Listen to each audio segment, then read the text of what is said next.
रघुनाथावितान्तं सजीवं साद्वैतं सावधूतं परिजनसहितं कृष्णचैतन्यदेवं श्रीराधा कृष्णपादान् सगणा ललिता श्रीविशाखावितांश्च नमो विष्णुपादाय कृष्णप्रेष्ठाय भूतले श्रीमते भक्तिवेदान्त स्वामिनेति नामिने।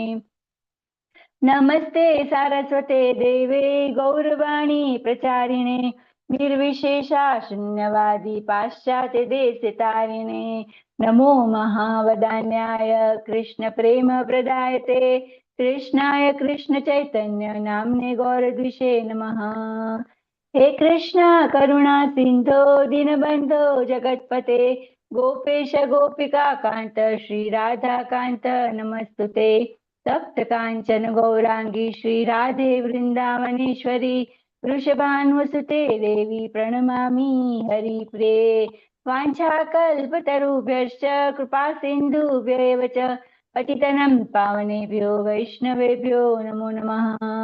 जय श्री कृष्ण चैतन्य प्रभु नित्यानंद श्री अद्वैत गदाधर श्रीवासादि गौर भक्त वृंद हरे कृष्णा कृष्ण कृष्ण हरे हरे हरे राम राम राम हरे हरे। जय प्रभुपाद की जय हो। जय राधा माधव कुंज बिहारी जय राधा माधव कुंज बिहारी जय गोपीजन वल्लभ गिरिवरधारी जय गोपीजन वल्लभ गिरिवरधारी यशोदानंदन व्रज जन रंजन यशोदानंदन व्रज जन रंजन यमुना तीर वनचारी यमुना तीर वनचारी यमुना तीर वनचारी जय राधा माधव कुंज बिहारी हरे कृष्णा कृष्णा कृष्णा हरे हरे हरे राम राम राम हरे हरे हरे कृष्णा कृष्णा कृष्णा हरे हरे हरे राम राम राम हरे हरे हरे कृष्णा कृष्णा कृष्णा हरे हरे हरे राम राम राम हरे हरे हरे कृष्णा कृष्णा कृष्णा हरे हरे हरे राम राम राम हरे हरे हरे कृष्णा कृष्णा कृष्णा हरे हरे हरे राम राम राम हरे हरे। जय राधा गिरिधारी राधे जय राधा गोविंद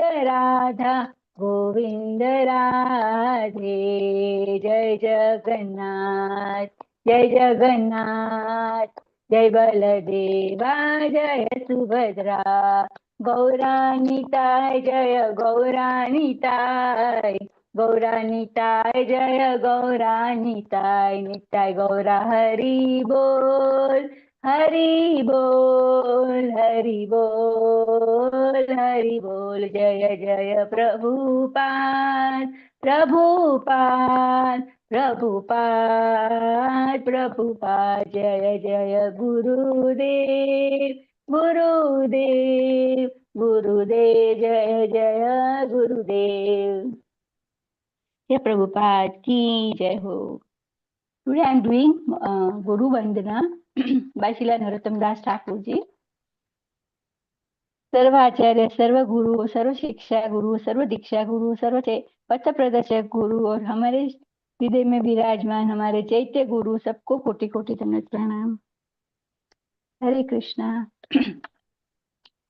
श्री गुरु चरण पद्मा केवल भक्ति सद्मा। श्री गुरु चरण पद्मा केवल भक्ति सद्मा। बंदो मोहे सावधान माते बंदो मोहे सावधान माते। जहार प्रसादे भाई हे भवतरिया जाई। कृष्ण प्राप्ति होई जहाँ होई ते। श्री गुरु गुरु मुख पद्म वाक्य चितते करिया ऐक्य। आरना करी हो मने आशा। श्री गुरु चरणे रति ऐसे उत्तम गति। जे प्रसादे पूरे सर्व आशा। चक्षुदान दिलो जय जन्मे जन्मे प्रभु से दिव्य ज्ञान हृदय प्रकाशितो। प्रेमा भक्ति जहाँ होते अविद्या विनाश जाते। वेद गाय जहाँ चरितो। श्री गुरु करुणा सिंधु अधम जनार बंधु लोकनाथ लोकीर जीवन। हा प्रभु करो दया देहो मोरे पद छाया। हा प्रभु करो दया देहो मोरे पद छाया। एबे यश दृशक त्रिभुवना शीला प्रभुपाद पतित पावन। तमे गुरुदेव लई लो शरण। जय प्रभुपदा प्रभुपदा प्रभुपदा शीला प्रभुपदा। जय जय प्रभुपाद प्रभुपाद प्रभुपाद प्रभुपाद। जय जय गुरुदेव गुरुदेव गुरुदेव। जय जय गुरुदेव नित्य गौरा हरि बोल हरि बोल हरि बोल हरि बोल। हरे कृष्णा कृष्ण कृष्ण हरे हरे हरे राम राम राम हरे हरे। इला नरोत्तम दास ठाकुर की जय हो। श्री प्रभुपाद की जय हो। सर्व गुरु देवता की जय हो। ट्रांसलेशन। हमारे गुरुदेव के चरण कमल ही एकमात्र साधन है जिनके द्वारा हम शुद्ध भक्ति प्राप्त कर सकते हैं। मैं उनके चरण कमलों में अत्यंत भक्ति एवं श्रद्धा पूर्वक नतमस्तक होता हूँ। उनकी कृपा से जीव भौतिक क्लेशों के महासागर को पार कर सकता है तथा कृष्ण की कृपा प्राप्त कर सकता है। मेरी एकमात्र इच्छा है कि उनके मुख कमल से निकले हुए शब्दों द्वारा अपनी चेतना को शुद्ध करूं। उनके चरण कमलों में अनुराग ऐसी सिद्धि है जो समस्त मनोरथों को पूर्ण करती है। वे मेरी बंद आंखों को खोलते हैं तथा मेरे हृदय में दिव्य ज्ञान भरते हैं। जन्म जन्मांतरों से वे मेरे प्रभु हैं। वे प्रेमा भक्ति प्रदान करते हैं और अविद्या का नाश करते हैं। वैदिक शास्त्र उनके चरित्र का गान करते हैं। हे गुरुदेव, करुणा सिंधु तथा पतितों के मित्र, आप सबके गुरु एवं सभी लोगों के जीवन है। हे गुरुदेव, मुझ पर दया कीजिए तथा मुझे अपने चरणों की छाया प्रदान कीजिए। आपका यश तीनों लोक में फैला हुआ है। हरे कृष्णा कृष्ण कृष्ण हरे हरे हरे राम राम राम हरे हरे। श्री प्रभुपाद की जय हो। Thank you Prabhu ji for dandavat pranam Prabhu ji for wonderful seva. Thank you so much. Thank you, Mataji. Thank you very much. With this, I welcome all the devotees to the today's session. We'll start today's class with the invocation prayers.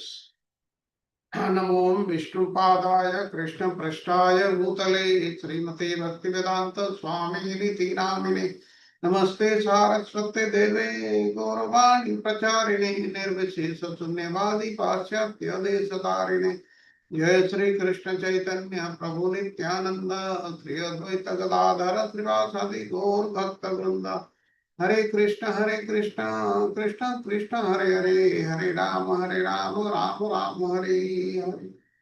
ओम अज्ञानतिमिरन्धस्य ज्ञानाञ्जनशलाकया चक्षुरुन्मिलितं येन तस्मै श्रीगुरवे नमः।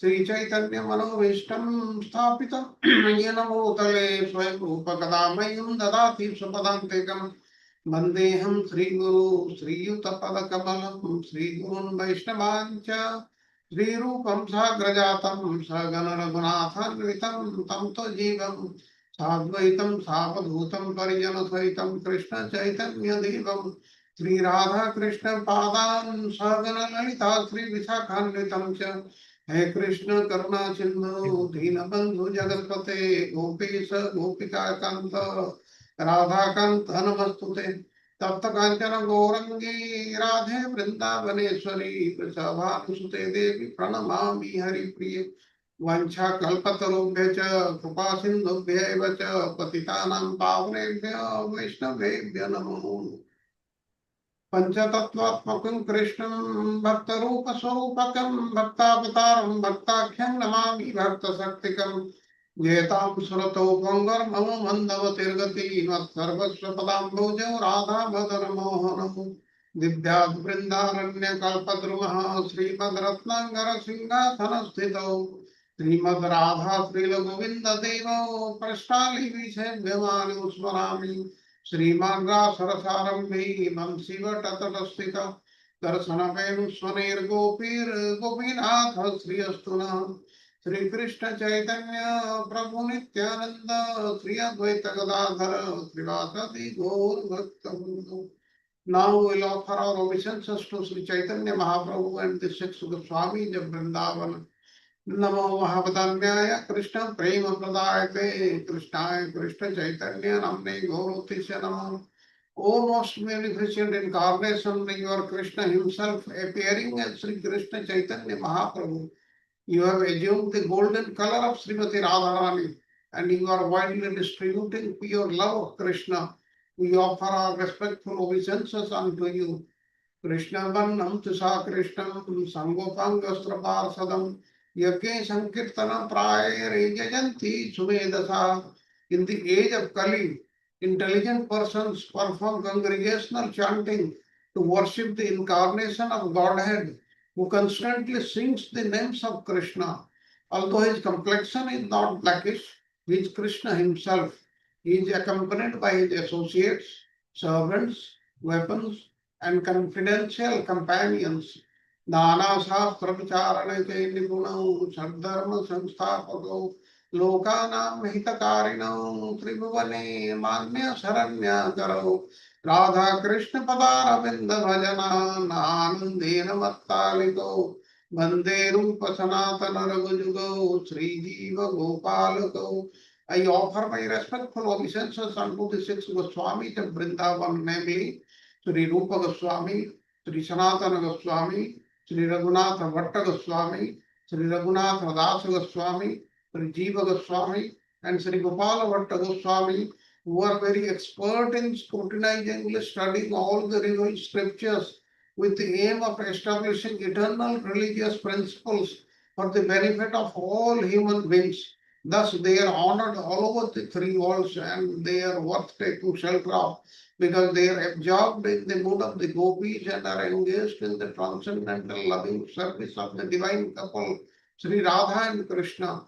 Om Namo Bhagavate Vasudevaya, Namo Bhagavate Vasudevaya, Namo Bhagavate Vasudevaya. Narayanam Namaskritya Naram Chaiva Narottamam Devim Saraswatim Vyasam Tato Jayam Udire नष्टप्रायेषु अभद्रेषु नित्यं भागवत सेवया भगवती उत्तम श्लोके भक्तिर्भवति नैष्ठिकी। हरे Krishna Krishna Krishna Hare Hare Hare Ram Ram Ram Hare Hare.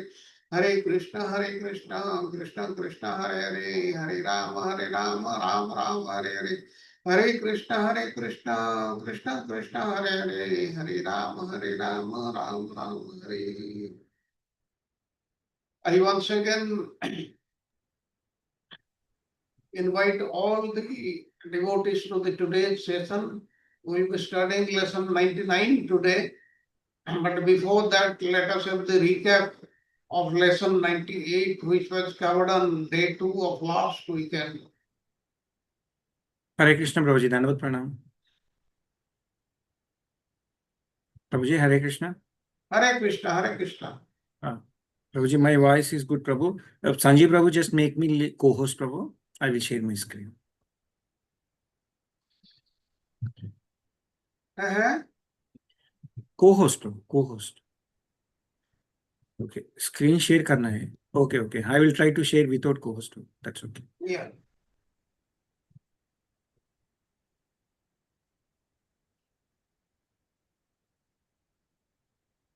Okay, Prabhu. I shared my screen. Hope you are able to see it, Prabhu. Yes, yes. Thank you. Thank you very much, Prabhu. This is a wonderful session. Yesterday, last week, Sharad Prabhu had, and before that as well, Saturday, Sunday, both the sessions. It was a nice conversation or emotional discussion, conversations between Sri Krishna and Rukmini Devi, Sri Rukmini Devi. It was a very, very wonderful conversation. There is so much to learn. Let us do a quick recap on this. So, if you see, one of the statement Krishna previously designated himself is not equal to her. Okay, that is what he said. But now, uh, same sentence, like there is a different meaning. Okay, so Rukmini Devi tries to give that particular different meaning. Okay, altogether for that. So, what is that Krishna said previously? He himself is not equal to her. Okay, Rukmini Devi praises Krishna by giving an opposite meaning to Krishna argument. That is what happens. Now for this particular point, Rukmini Devi Mata is giving a place, saying that very, very nicely. How can I equal to you, oh my Lord? How can I equal to you? Okay, you are supreme personality of Godhead. Actually, what you said is true. Okay, I am indeed unsuitable to you. Okay, and because you are a person, you are supreme personality of Godhead. Okay, what kind of comparison is there between supreme personality of Lord and who is master of all the three lokas and myself? Okay, who is mundane qualities? Actually, Rukmini Devi is a consort of Sri Krishna. Okay, eternal consort, but she is so humble. She has lot of humility that she is degrading herself in that level. Okay, and what she's telling is, yes, what you have explained is correct. What you told is correct. I cannot be equal to you, and you are supreme person of Godhead. I am mundane woman who do not have any great qualities. So in that way, she has replied. And another reply is, okay. Another reply is something like that. She is saying is, see, you are laying down in an ocean as if afraid of a material world. But actually, you are there in everybody's heart. Okay, as a supreme soul, and you are helping everybody and battling against the material senses. That is what she's explaining. Okay, she acknowledged the inferiority, and she also acknowledged the fearlessness of Lord Krishna. Okay, so let us see some quick questions. This is very, very wonderful chapter, Prabhuji's Mataji's. So I will try to have a simple questions to understand the very high level philosophy. So I'll just ask a very, very fundamental question here. What spiritual principles this is conveyed, this kind of interactions between Krishna and Rukmini Mata? What is that we understand? What is our takeaway? Or what is that? What is a spiritual principle behind these conversations? What is that we understand? Anybody wants to start that? Hare Krishna, Prabhuji. Yes, go ahead, धन्यवाद। Mataji. Raksha yes Mataji. प्रभु जी, यहाँ पे हम यही take away है कि हमें भगवान को सरेंडर करना है, सरेंडरनेस। और Okay. जैसे हम सरेंडर करते हैं तो हम भगवान को समझ पाते हैं, otherwise there is no meaning. कितने भी ऋषियों जो है इतनी तपस्या करते हैं, फिर भी वो भगवान को समझ नहीं पाते हैं। तो ये हम यहाँ पे सोच सकते हैं Perfect. कि रुक्मणी देवी जो है इतनी ह्यूमिलिटी दिखाई, भगवान को शरणागत हो गई। तो मुझे लगता है कि शरणागति बहुत ही इम्पोर्टेंट है। Absolutely. Absolutely. The quality of surrenderness actually Krishna would like to elevate from this Leela Mataji. Yeah. Wonderful answer. Thank you very much, Mataji. Yeah. Yeah, Hare Krishna Prabhuji.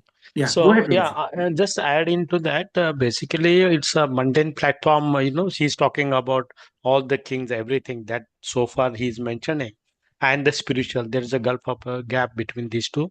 So Krishna represent a spiritual platform which is a much higher, whereas the material mundane platform is a transient. It is not fixed, and all throughout the conversation, this is the theme. Mm-hmm. This is the theme that goes through that through all these questions and answer.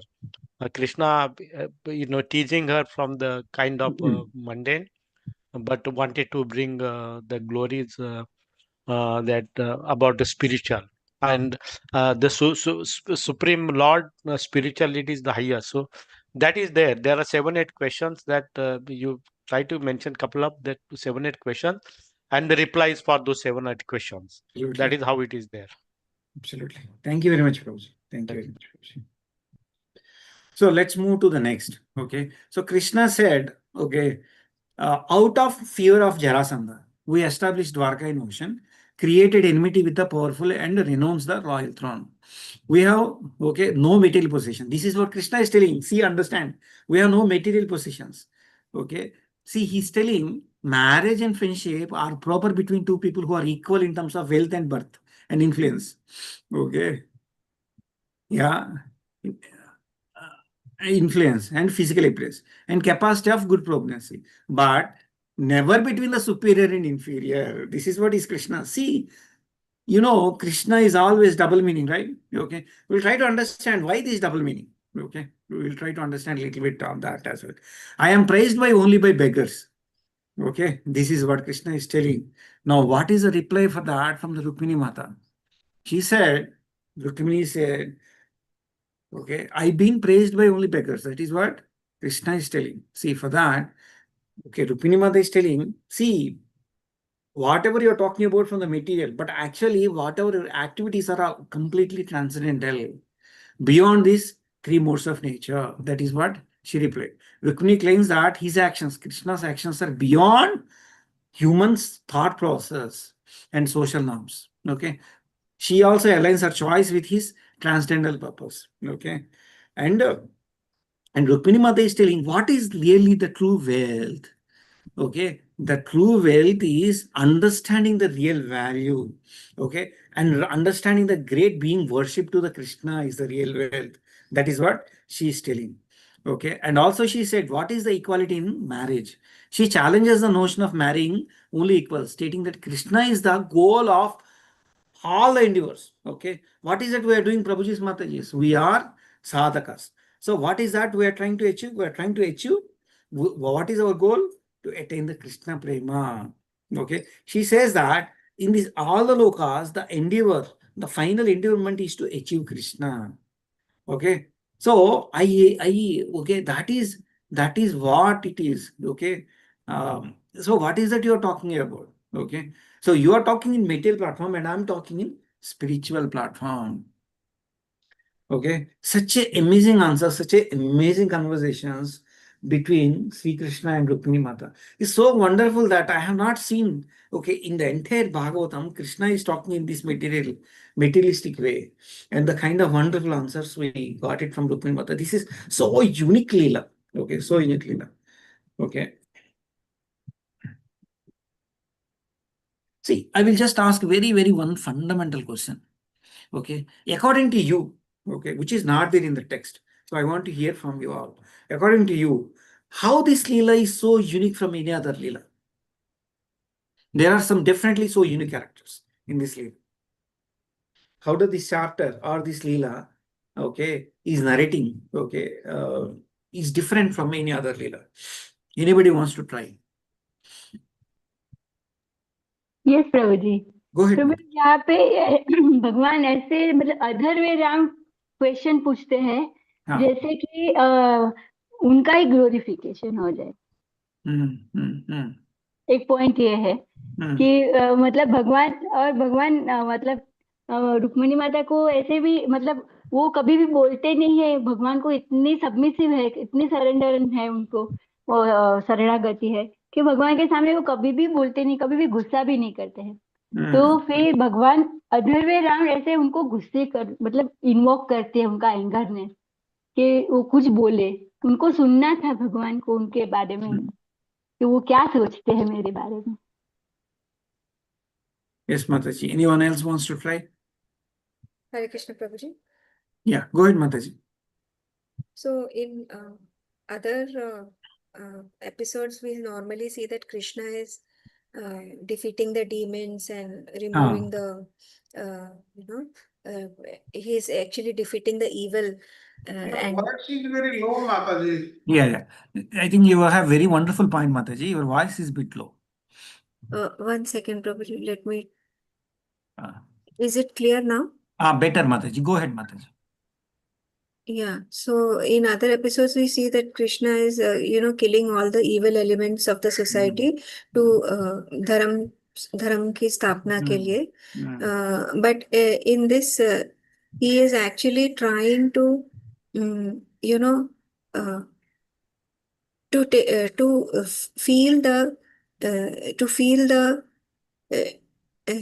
the depth or maybe the love of the devotee he is trying to experience. Exactly.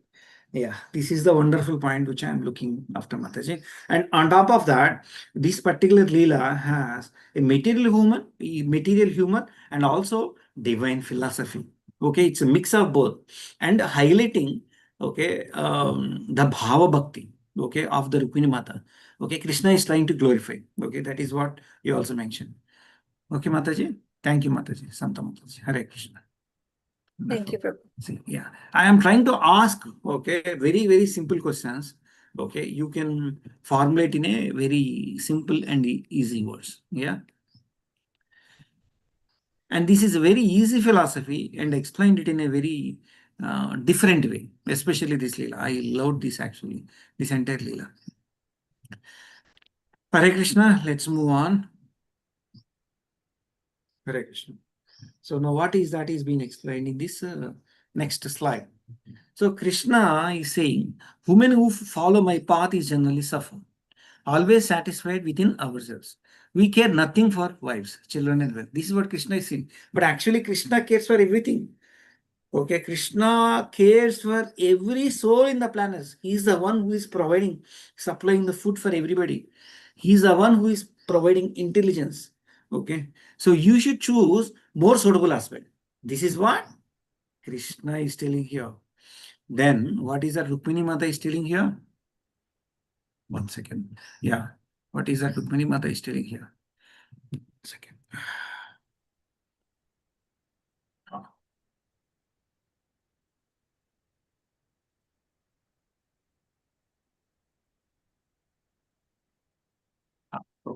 Hope you are able to see the slide. Yeah. Rukmini redefines the notion being praised by the beggars by claiming they are enlightened sages. She said, at some point of time, Krishna said, you've been praised by the beggars, right? Rukmini redefines the notion of being praised by the beggars by claiming they are not beggars, they are the great sages. Okay. So that is what, Rukmini Mata is replying back. And she said, only the intelligent people, intelligence in choice. Okay, she defends her choice by asserting her wisdom in selecting the Krishna is over the other man. Other people are like a mundane, but you are completely your supreme person of the Godhead. That is what she is comparing. And she is also confirming, disregarding the other kings. How she is doing that? Rukmini criticized the king Krishna mentioned. Whatever Krishna mentioned, right? There are so many kings' names he mentioned, calling them as they are foolish, not recognizing Krishna's superiority. If somebody doesn't understand the superiority of the Krishna means, Rukmini Mata is saying, They are literally fools. They have not understood Veda. They have not understood anything. Okay. So Prabhuji's Matajis were so fortunate that, okay, we could, at least the Saturday, Sunday, we could understand we're glorifying Krishna with our mouth. Okay. Even for few minutes or few hours, we are able to glorify Krishna. So we don't know what fortunate we did in our life. Okay. Somehow, okay, by mercy of the devotees, we were able to connect to Krishna and able to hear the glorifications of Krishna. Hare Krishna. So let us understand. Let us have little few more questions on this particular topic. Okay, so I would like to understand here. Okay, and also this is very simple question again. So I tried to ask very simple questions so that everybody participate. Okay, what qualities makes Rukmini? Okay, what qualities make Rukmini exemplary? Okay, exemplifying Bhakti Yoga here. What is that she is trying to glorify, especially in the Bhakti Yoga?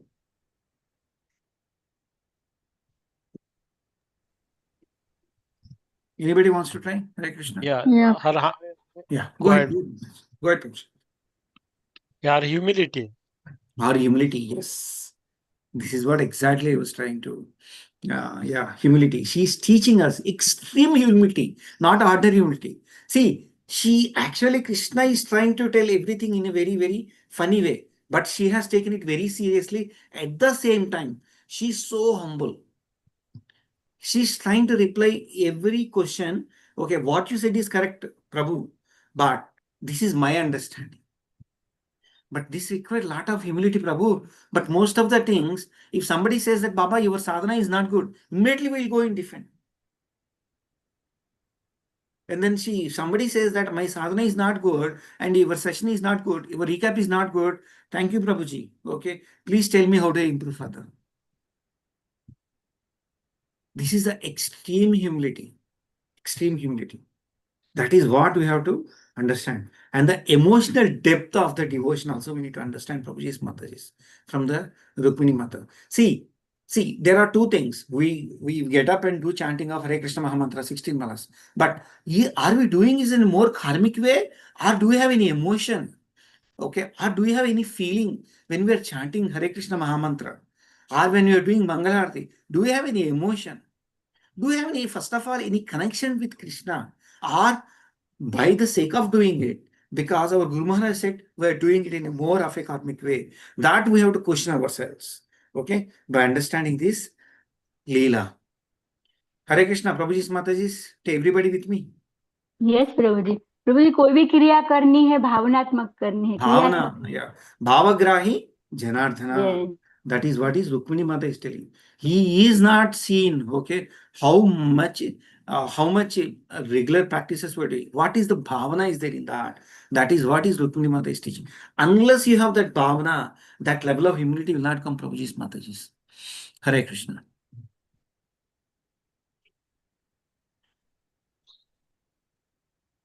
Yeah. In fact, while you are answering, I want to see you all. That is the reason I am switching off and then coming to that mode. So, Hare Krishna. The next, okay. So the next set of answers, she is saying that rejecting material attachments. Rukmini Mata redefines the notion of being praised by the beggars by claiming that they are, okay, they are enlightened sages. Okay, divine indifference and desire. She defends her choice by asserting her wisdom by selecting Krishna over the men. That is what she confirmed. Understanding female psychology. Okay. Okay. Here the Krishna has few comments on that female psychology, saying that like okay, there were some discussions. Okay. Said like something like for example, he has given an example of Kasi daughters like Ambika, Ambalika, and Amba, and various other examples he has given. But like she confirms saying that she acknowledges Krishna's statement reflects that understanding a human nature, okay, but that indicates her belief that the true love and loyalty are directed solely towards Krishna. She is 100% fully committed. And she said, if a woman is after marriage or before marriage, okay, has thinking about some other person, then other person, then actually after marriage that husband will have will not go to Sadgati. That is what she says. Okay, in some of the translations of the purpose. Okay, in this particular chapter. Okay, now so let us understand little bit on this. What psychological and devotional dynamics of Krishna invoking through his words? What is that he's trying to invoke from Rukmini Mata? Okay, by giving these examples and all that in this. What is that he's trying to invoke? Actually, some of you already answered. Anger. Yeah, he's trying to exploit that anger, but what is that result he got? Humility, he's telling to. Humility. Anything else? But actually, what is his hidden agenda to get that? He's trying to Rukmani's deep invoke that. knowledge about the spirituality and Huh? the connection between the devotion, spiritual knowledge, and connection between the Supreme Personality of Godhead and भक्त भक्त और भगवान के बीच का जो संबंध है वो पता है. Yes. That bhava is trying to actually Yes. see it from Rukmini Mata. That bhava prema. Yeah. So deep knowledge she has. So Ha. deep understanding. So deep Yes. understanding. Yes. True That he is devotion, trying. true devotion also. Yeah, the Yes, deep yes. devotion or Vipralamba bhava. Deep is trying. devotion. Yeah, the true devotion, the bhava. Actually, he would like to hear it from Rukmini Mata. Okay, I will just ask a very simple question. Okay, I think this one everyone can answer. Okay, in the entire Leela, why Krishna is trying to is describe himself as very inferior? What is that reason? Everyone Because can. Krishna wants to test Rukmani, what is Okay. in her mind. Okay, but do you think don't you think that he know the heart of Rukmini Mata? He does know. Okay, he doesn't need to test. He already know. But what is that he's trying to by provoking this? Okay, by describing himself as a inferior. What else? He wants to show the values of spiritualism He wants to show the value of spiritualism. Okay. Anything else? through Rukmani. Okay. He wants to show the character of Mother Rukmani to us. He wants to show the character of Mother Rukmini so that the devotees always choose Lord Krishna, okay, over any other things. Hare Krishna. So that is the reason he was trying to inferior himself, and so that the Rukmini Mata is giving all these explanation, so that in different situations in our life as well, we always remember this Leela and we always choose Lord Krishna. Hare Krishna. Okay.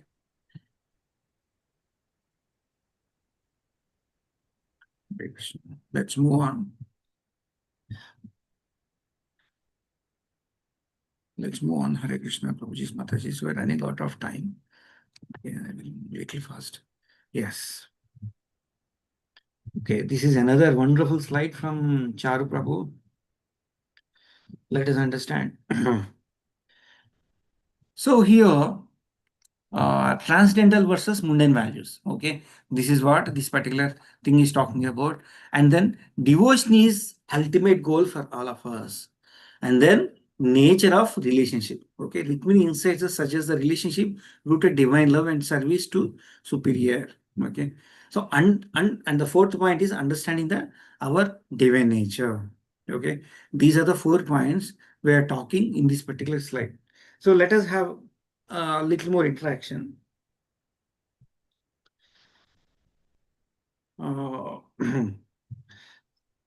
Okay, we are all sadhaka bhaktas. Okay, you all agree, Prabhuji's, Mataji's. Okay, we are all sadhaka bhaktas. So in these sadhaka bhaktas, okay, what is there, okay, from this slide or from this conversation? I think I would like to interact or ask somebody who has not spoke today as of now. Harsha Mataji, Aditi Mataji, Arshna Mataji. Sanjay Prabhuji, you want to give a try? What is that? Okay, is there in this for a sadhaka bhakta? Okay, the 4 To points. understand, Like, to understand how Rukmini Mata's humility, okay, we should follow her as a okay. devotees, as a devotee. How, Hmm. what we can take home, Ah, this message. Okay. Anything else? Any other? Deepti Mataji? Arshal Prabhu, Rajkumari Mataji?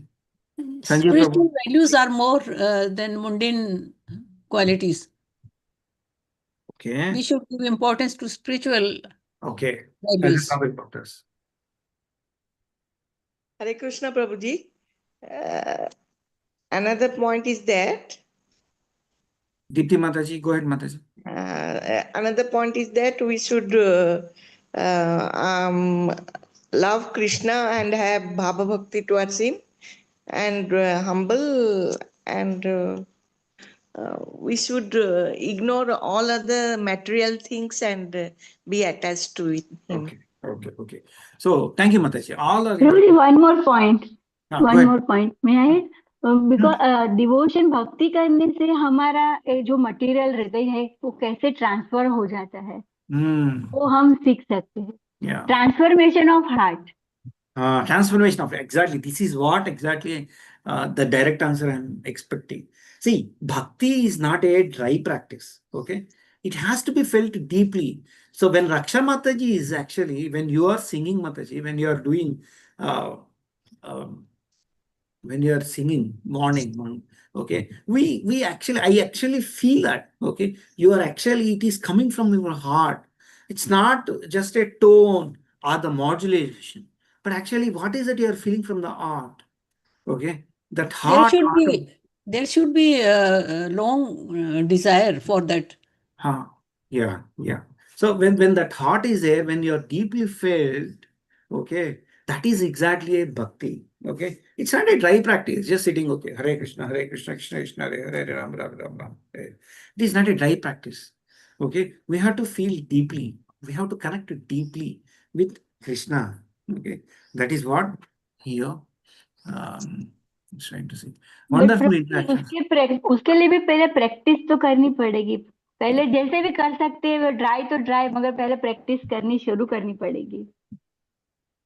उसका एक exam बहुत अच्छा है कि अगर छोटा बच्चा है वो राइटिंग सीख रहा है तो स्टार्टिंग में वो सिर्फ गोल गोल घुमाएगा, कुछ लिख नहीं पाएगा, मगर फिर एक दिन ऐसा आएगा कि वो लिखना शुरू कर देगा. एग्जैक्टली हमें लोग को भी वैसा है, मगर चलो करते हैं मगर फिर भी एक दिन ऐसा आएगा कि हम बहुत अच्छे से कर पाएंगे. मगर we have to start with. Thank you, Mataji.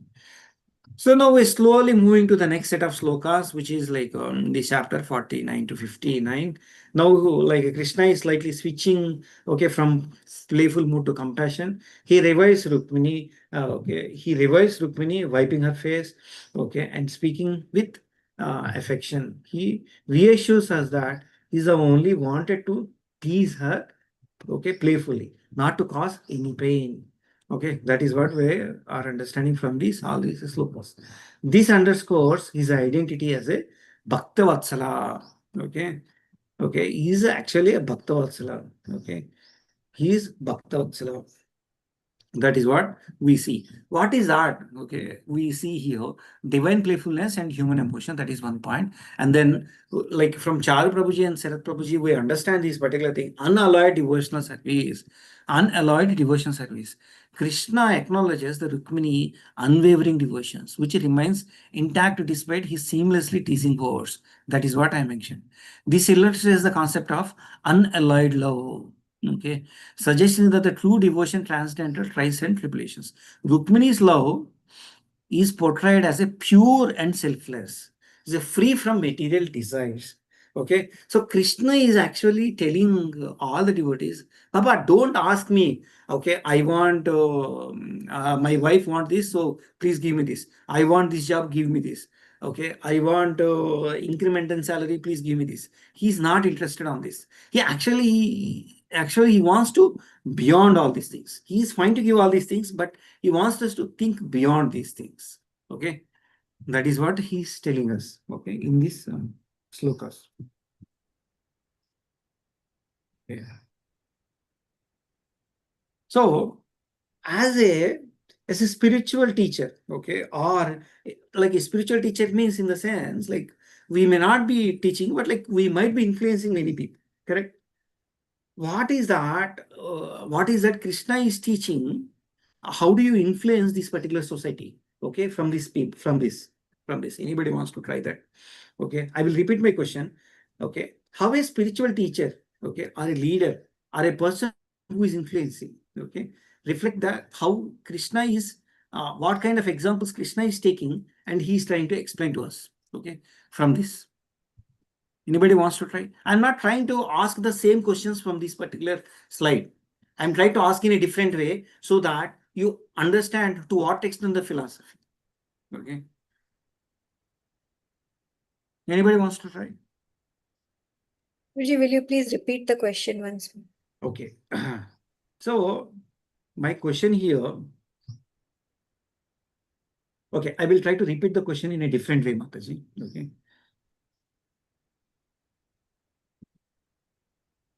What is the, okay, I will try to, what is the Krishna's character? One or two, okay, Krishna's character is being highlighted, okay, in this entire episode.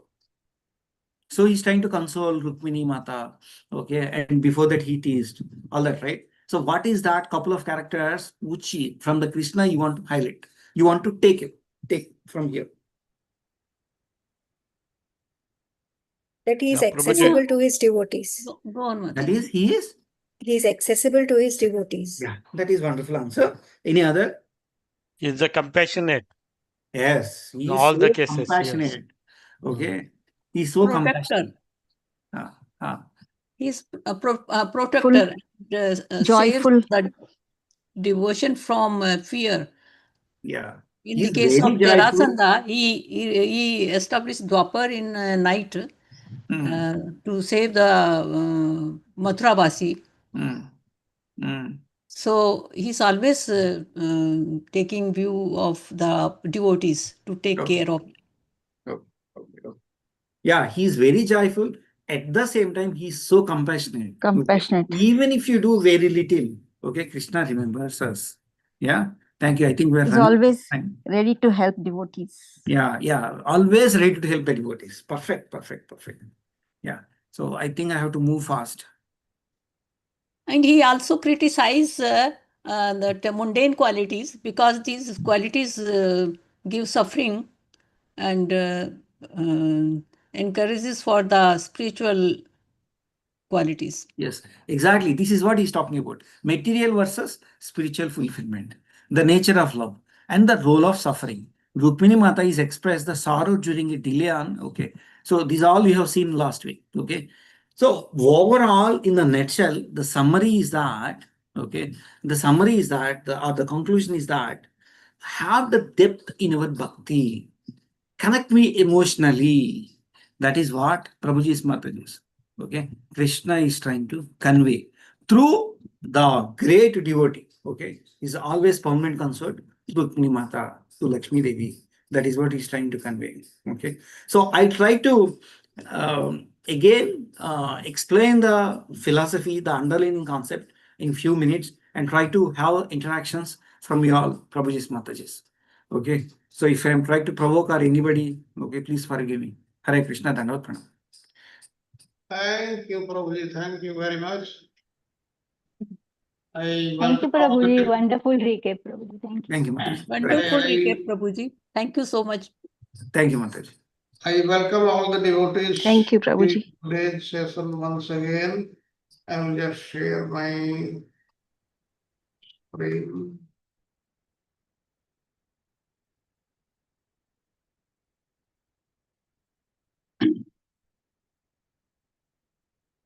Now we'll begin today's class with this. This is the lesson 99, and this is chapter 61. This 10th canto has got a total of 90 chapters. Out of that, 61 we are covering today. Lord Balram slays Rukmi. Now, in this slide, an instructive lesson to be learned from this pastime, why Krishna neither applauded nor protested at Balrama's killing of Rukmi, the brother of Queen Rukmini, and that too on the auspicious occasion on their grandson Aniruddha marrying Rukmi's granddaughter Rochana. Now, you know the story when Rukmini was kidnapped by Krishna, that time how Rukmini was humiliated by Krishna. He did not kill him. And now what will happen during the marriage of Aniruddha, Pradyumna's son Aniruddha, to Rukmi's granddaughter Rochana, how Rukmi will be killed by Balrama. Now this raises many questions. Like Rukmi was thinking Krishna is his enemy, then why he is establishing a relationship with him? Why did he agree to give his granddaughter to Krishna's grandson Aniruddha? Then second, the marriage ceremony was going on, and in that Rukmi was killed. Then how could the balance of the functions, how can they carry on like that? How can they be conducted when somebody in the family dies there only? All these things we'll be discussing, and here it has got two themes. The verses 1 to 25, listing of Krishna's sons, grandsons, and their progeny, and 26 to 40, because of his repeated cheating at the game of dice, Rukmi provoked the anger of Lord Balrama and thus killed him at Aniruddha's marriage ceremony. This was the reason, because again and again Rukmi tried to cheat Balrama. Now I'll give the gist of this chapter in 2-3 minutes. Then we'll go through the slides and see what is there. The important points are there. This chapter, that is chapter 61, it lists the Krishna's sons, grandsons, and their progeny. It also describes how Balrama killed Rukmi at Aniruddha's marriage ceremony, and how Krishna arranged for his sons and daughters to be married. Now, understanding the full truth about Krishna, each of his wives thought that since he remained constantly in her palace, she must be his favorite wife. They were all enchanted by the Lord's beauty and his loving conversations with them. But they could not agitate his mind with the charming gestures of their eyebrows, or by sidelong glances, or by any other means. And having attained as their husband Lord Krishna, whom even demigods like Brahma and Shiva find it difficult to know in truth, and the Lord's queens were always eager to associate with him. And thus, although each of them had hundreds of menservants in their palaces, and they would personally render menial service to Krishna, each one of them.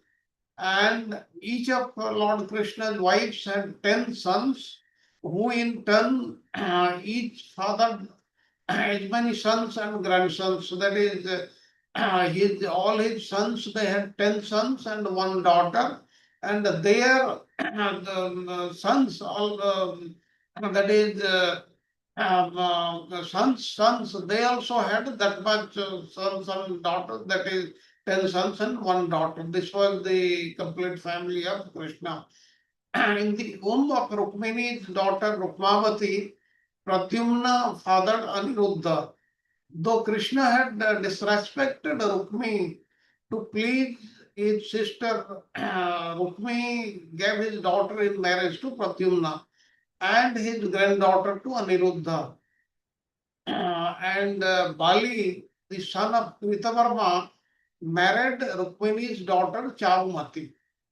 At Aniruddha's wedding, Lord Baldeva, Sri Krishna, and the other Yadavas went to Rukmi's palace in the city of Bhojakata, and after the ceremony, Rukmi challenged Lord Baladeva to a game of dice. And in the first match, Rukmi defeated Baladeva.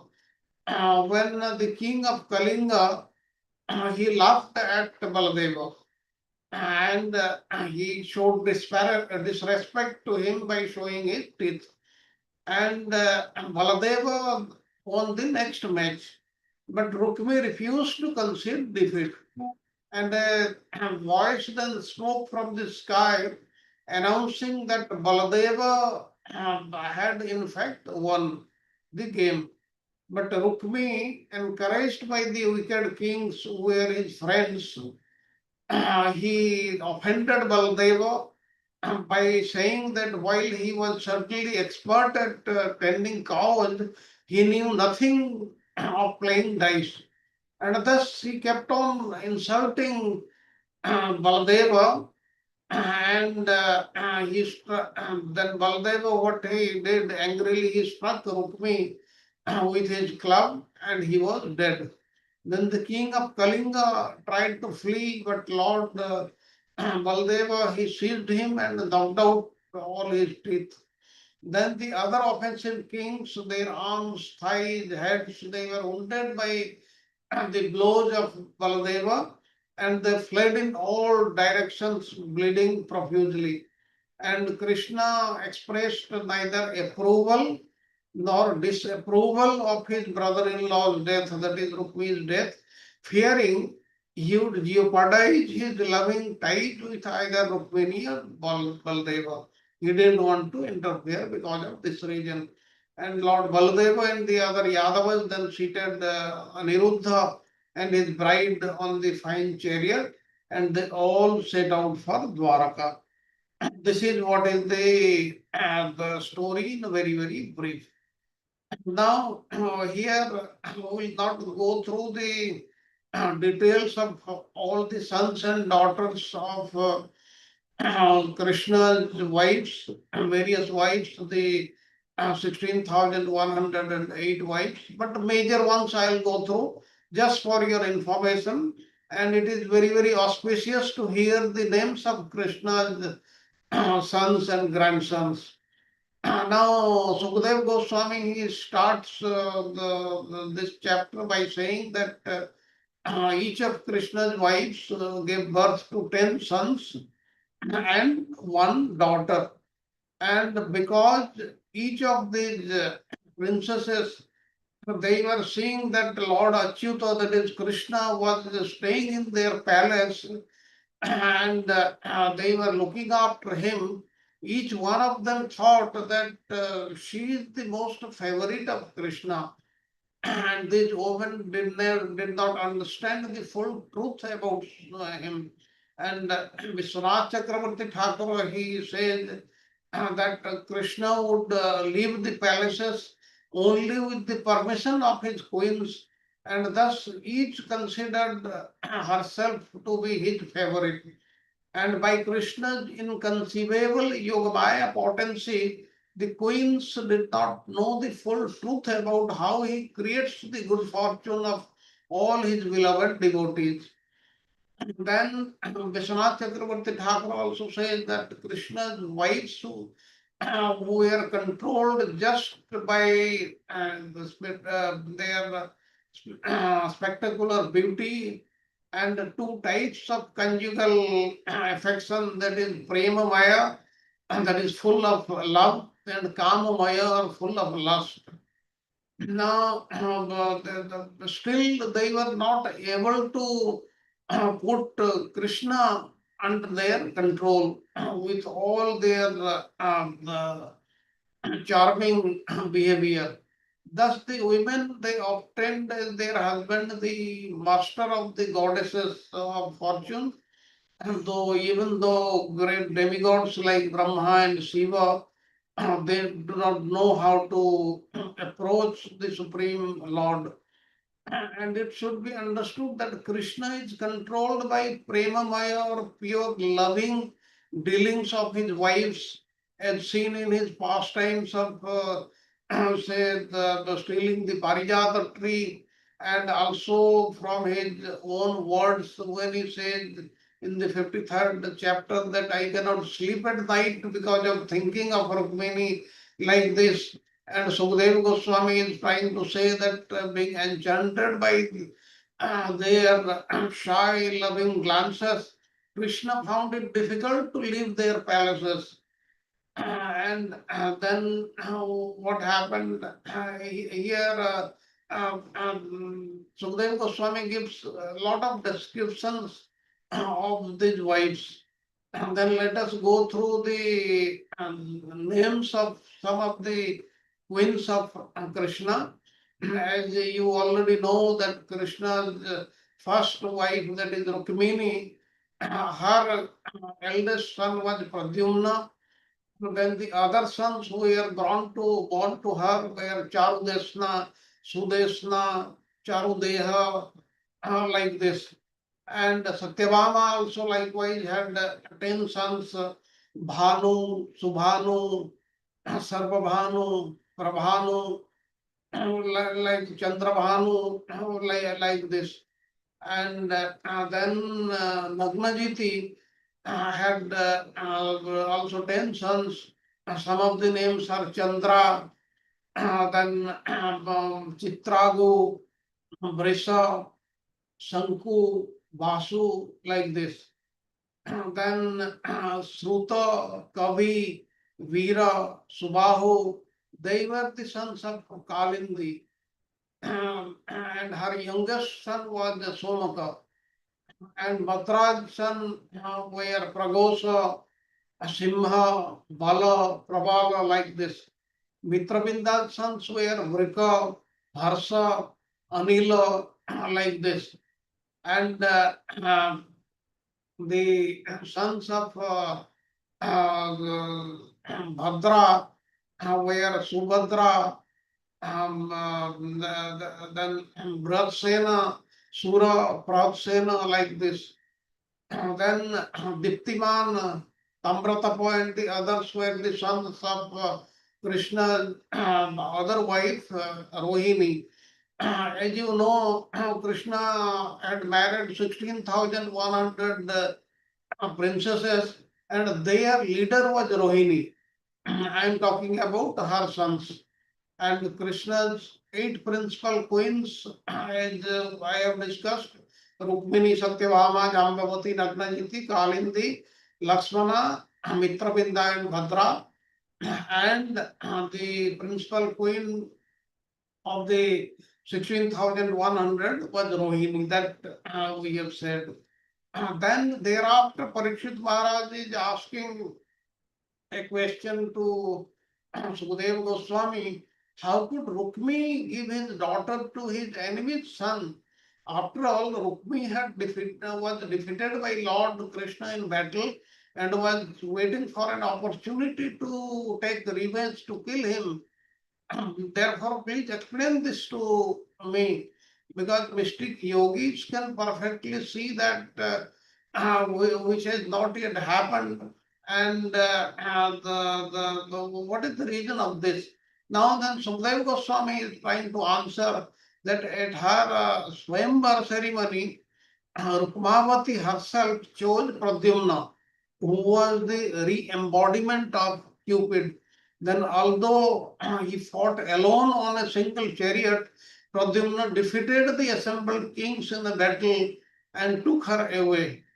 But what Vishwanath Chakravarti Thakur wants to say, that he said that, but fearing that he would not show convincingly that Rukmi would want to give his daughter to the son of his enemy, Sukadeva Goswami explains how Rukmi had held the Swayamvar ceremony for his daughter's marriage in order to escape the infamy of giving his daughter to his enemy's son.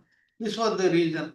And though Rukmi always remembered his enmity towards Krishna, who had insulted him, in order to please his sister, that is Rukmini, he had agreed for his daughter's marriage to his nephew.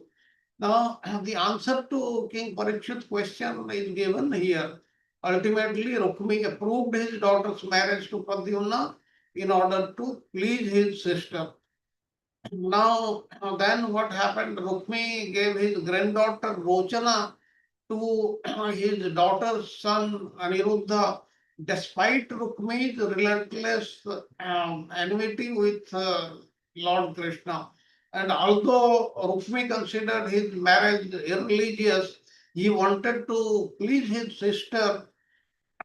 This is the reason. And to this, Sridhar Swami explains that according to worldly standards, one would not give one's beloved granddaughter to the grandson of one's bitter enemy. And thus, we find that the injunction given in the Shastras that one should not eat eat enemy food or feed an enemy. And there is also another prohibition that one should not execute religious injunctions if they will obstruct one's journey to heaven or if they are odious to human society. And it should be pointed out here that Lord Krishna is not really the enemy of anyone. As the Lord states in Bhagavad Gita, Sruhudam Sarvabhutanam. One achieves peace by understanding that I am the well-wishing friend of every living being. I am not enemy of anybody else. Therefore, how can I be the enemy of Rukmi?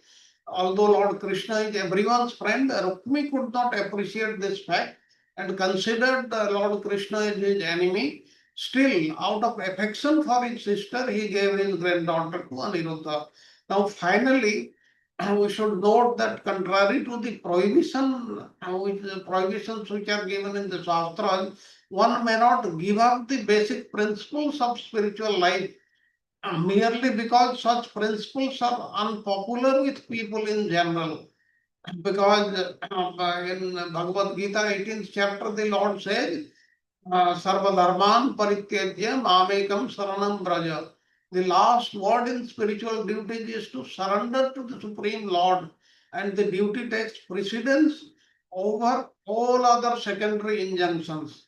Moreover, in this age, Chaitanya Mahaprabhu has also taught the same thing. We should surrender to the Supreme Lord. Still, someone may argue that the members of Krishna consciousness movement should not practice in the Western countries where ceremonies or activities they also displease many people in general. So we should remember that Lord Krishna is nobody's enemy. He is friend of everybody.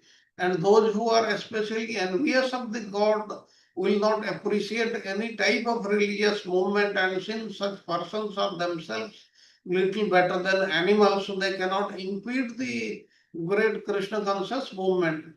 And on this matter, Vishwanath Chakravarti Thakur says that Rukmi agreed to the marriage of his granddaughter to Rukmini's grandson, that is Aniruddha, though it was considered irreligious.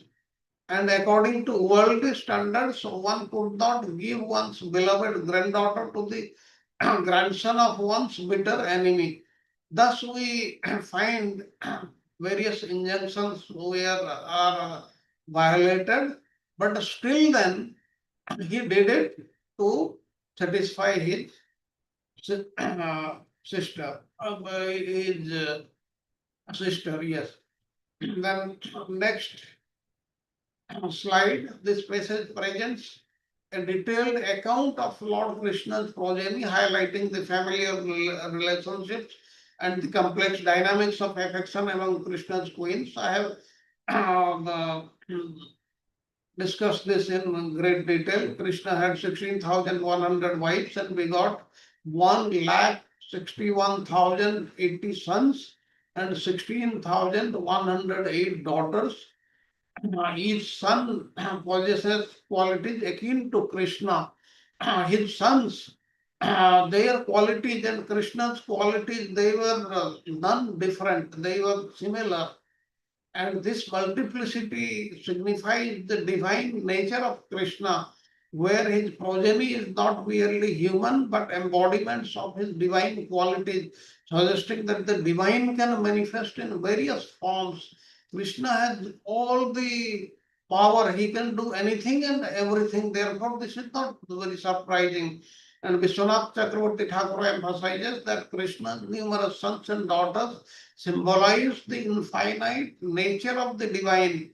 Each child embodies aspects of Krishna's qualities, reflecting the belief that divinity can manifest in diverse form.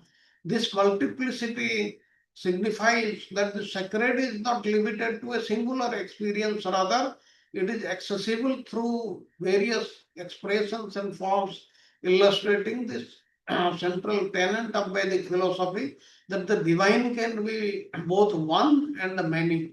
This has to be understood. And the queen's affection, the queen's love for Krishna categorized prema maya, pure love, and kama maya, lustful attraction. And despite their physical allure, they could not control Krishna, emphasizing the idea that true love transcends pure physical attraction and is rooted deeper in spiritual connection. The difference between Premamaya and Kamamaya and Krishna's queen serves to highlight the nature of love. And Vishwanath Chakravarti Thakur points out that while physical attraction, kama can lead to temporary infatuation, true love, that is prema, is rooted in a spiritual connection that transcends the physical. And this distinction encourages a deeper understanding of love, suggesting that genuine affection is grounded in selfless and devotion rather than mere desire. This is very, very important. The transcendental love is much different from kama. In pure devotional service, there is no question of karma or sense gratification. Some people mistake the loving affairs between Krishna and the gopis for activities of ordinary sense gratification, but these are not lustful because there is no material contamination. As Rupa Goswami says in Bhakti Rasamrita Sindhu, he says, although the teachings of the gopis with Krishna are wrongly celebrated by many as lust, great sages and saintly persons like Uddhava, they hanker for such loving affairs of Krishna. And Krishnadas Kaviraj Goswami in Chaitanya Charitamrita also says that there is a difference between iron and gold. So there is a difference between material lust and Krishna's loving affairs with the gopis and the queens. And although such loving affairs may sometimes resemble material lust, the difference is very, very specific. In Chaitanya Charitamrita, there is a verse that says, Atmendriya Priti Vancha Tare Bali Kama Krishnendriya Priti Icha Dhare Prema Nama. The desire to satisfy one's own senses is called lust, while the desire to satisfy the senses of Krishna is called prema or love of God.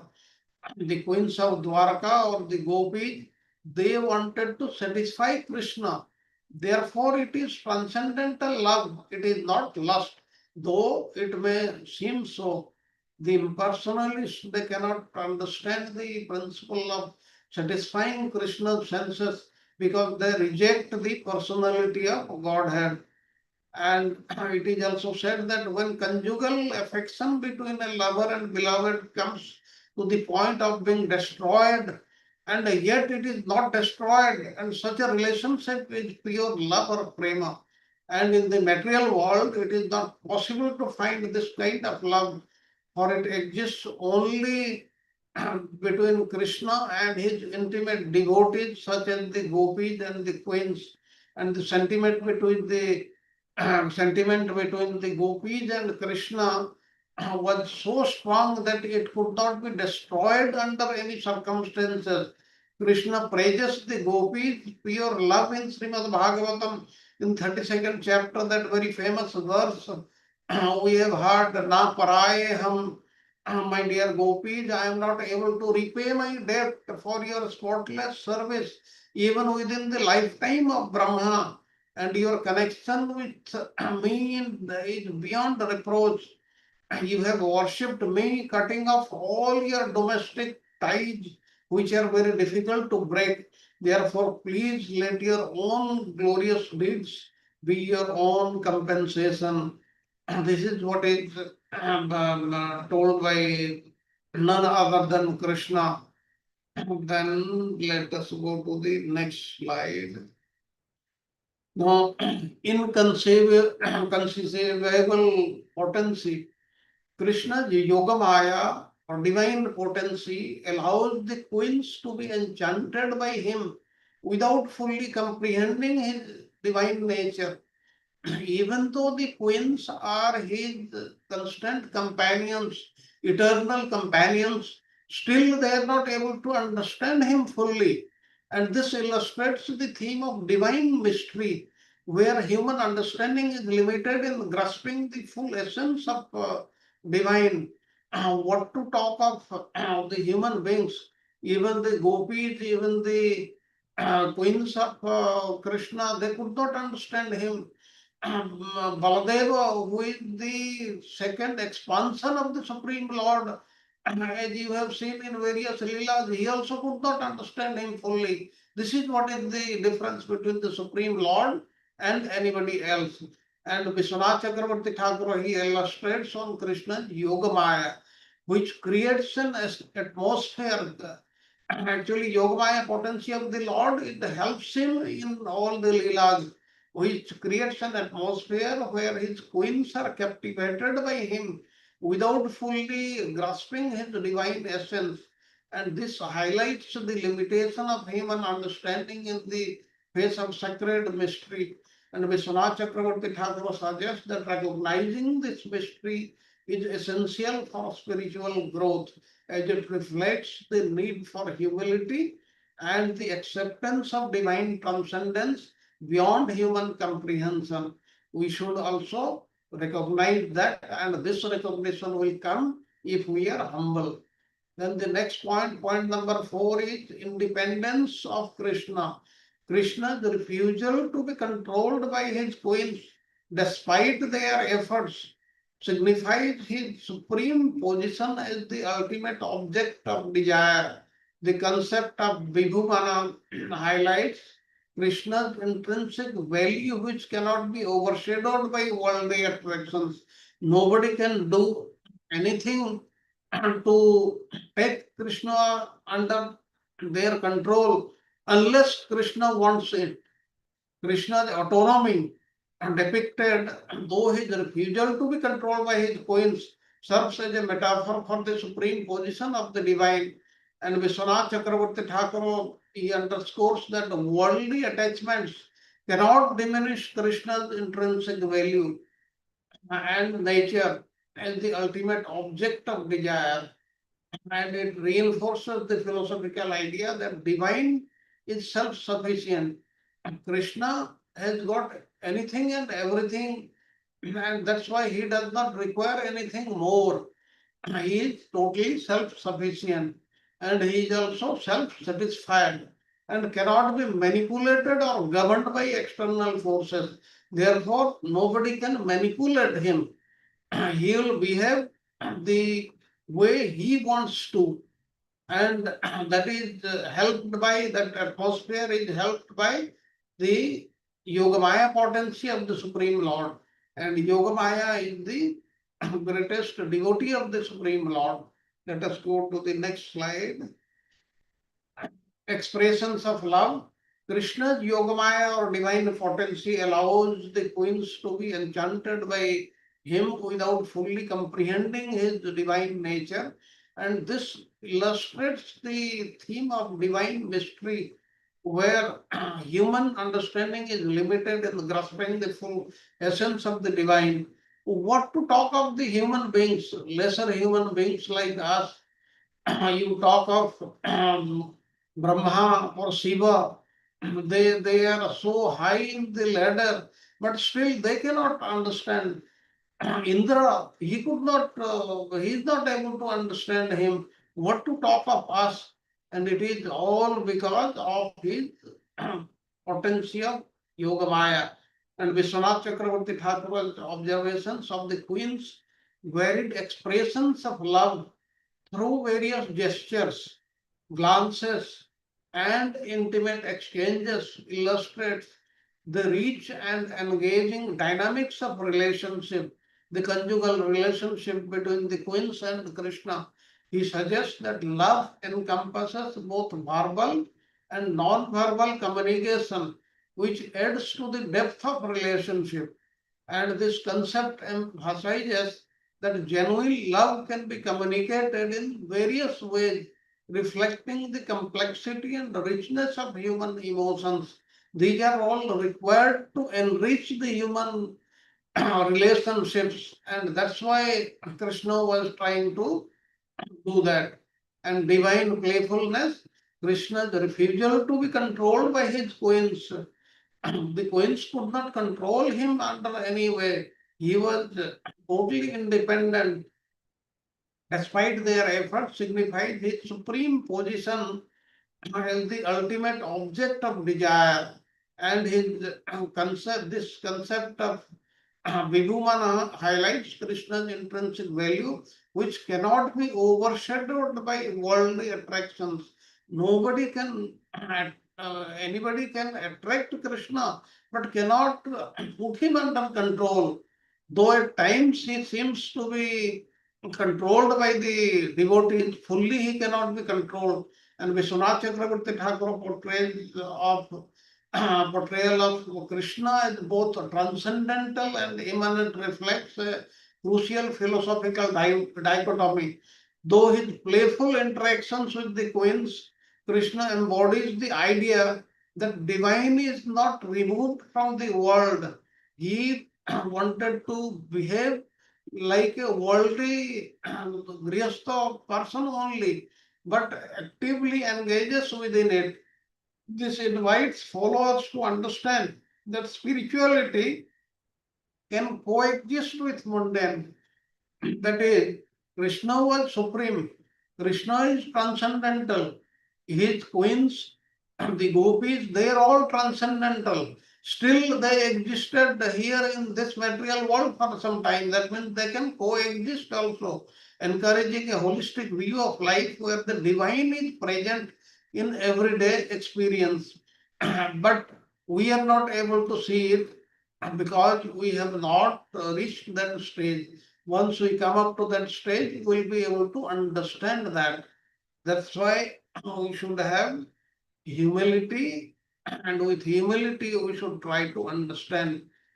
Then the next point 7, cultural and ethical dilemmas. Now, the passage discusses the complexities surrounding marriage amongst Krishna's progeny, particularly concerning Rukmi, and the societal taboos associated with marrying into enemy families we discussed in detail. This raises philosophical questions about duty, familial loyalty, and nature of ethical decision making in the context of love and enmity. As we learned, why and this was carried out between two, that is Krishna and Rukmi, who was feeling that Krishna was his enemy because Rukmi wanted to satisfy his sister. And this was for what purpose? And this was for familial loyalty.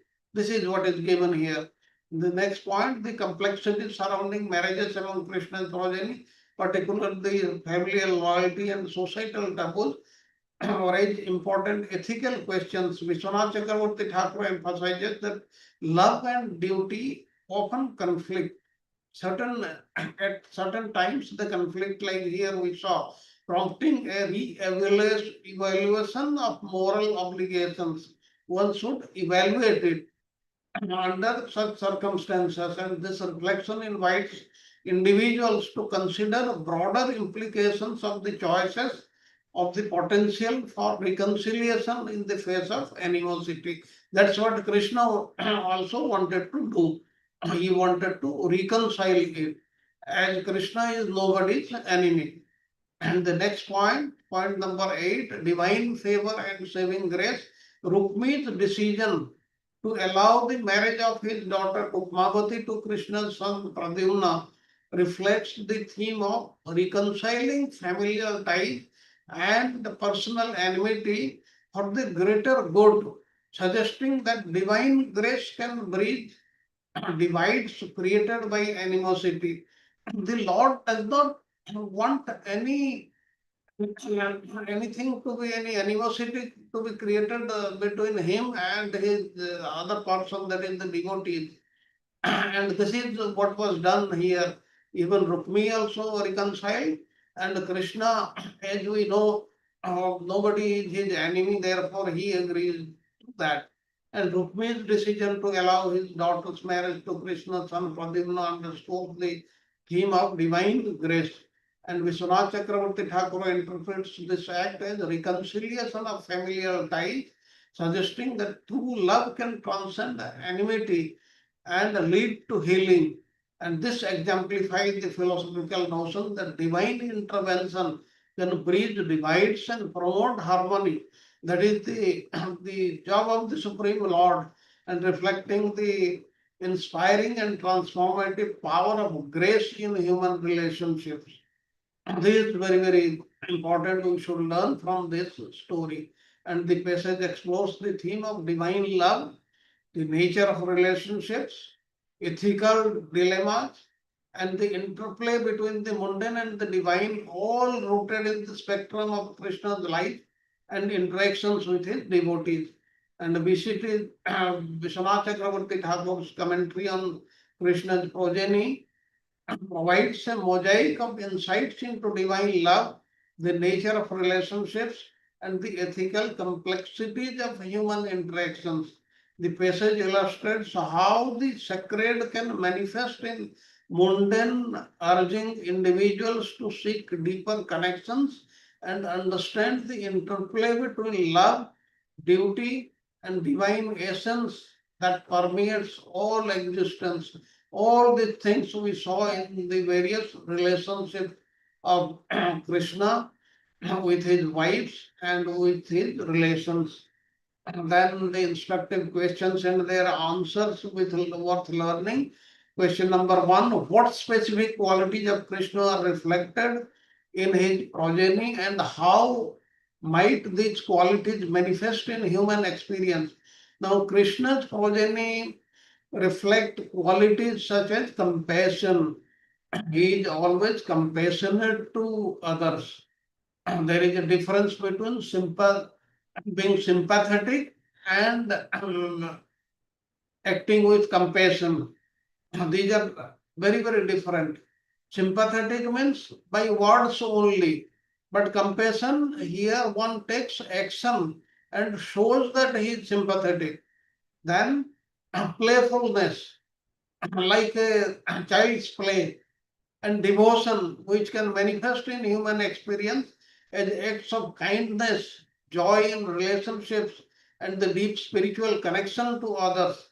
And these qualities encourage individuals to express love and service in their daily lives, fostering a sense of unity and transcendence beyond the material. And question number 2, how do the themes of love and duty evolve in different cultural contexts beyond the narrative of Krishna's progeny? Now, the themes of love and duty can evolve in various cultural context by emphasizing the balance between personal desires and societal expectations. What do we desire? We ourselves desire for us, and what does the society expects from us? And in some cultures, communal values may prioritize familial loyalty over individual happiness, which in others, while in others, the importance of self-actualization and personal fulfillment may take precedence. This can be either way. And this dynamic prompt ongoing discussions around the moral responsibility and the nature of love. We should um, we should remember that our moral responsibilities to the society are there. We should consider that also when we are discussing what we ourselves desire. Now, in question number 3, in what ways can individuals today apply Vishwanath Thakur's insights on divine love and relationships in their own lives? Individuals today can apply Vishwanath Chakrabarti Thakur's insight by cultivating awareness of the spiritual dimensions of their relationships and recognizing the interplay between love and duty, embracing selflessness and devotion in personal connections. That means while dealing with others, we should not bring our own self to the front, and we should be devoted to the Supreme Lord. Can lead to deeper emotional bonds and more profound understanding of the divine in everyday life. Engaging in practices foster humility and compassion can also navigate the complexities of modern relationships. Here in modern relationship, two things are very, very important: humility and compassion. That means we should be very, very humble, and we should show compassion to others rather than showing our ego to others. We go to the next slide. Okay, now we'll have a 3 minutes break. Then we'll again continue. And during this time, you may will ask any questions or you may give your comments. Hare Krishna.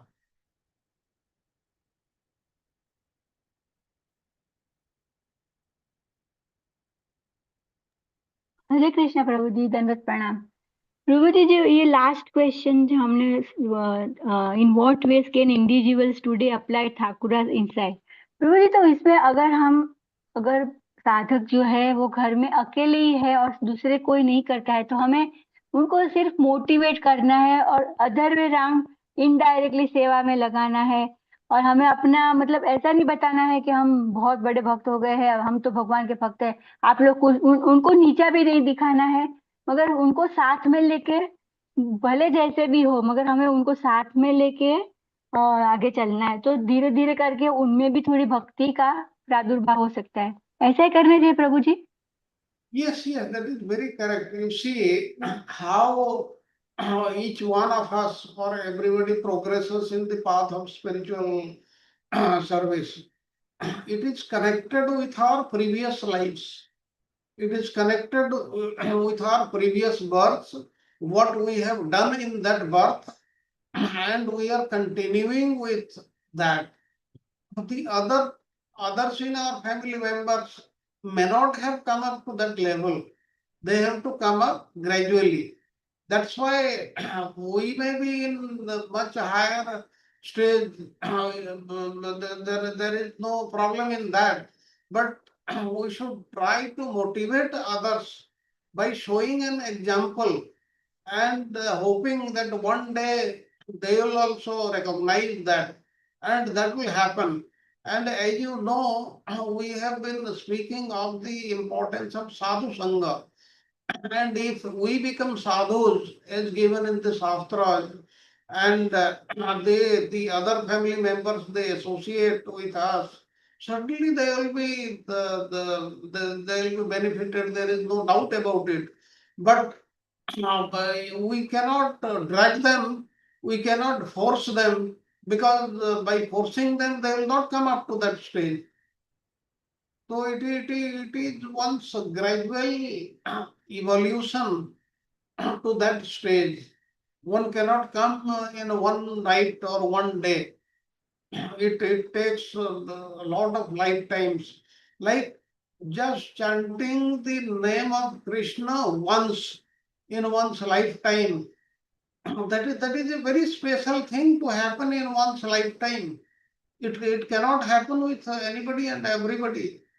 then getting attracted to say Srimad Bhagavatam up to Bhagavad Gita, it is not natural for everybody. Everybody cannot get attracted.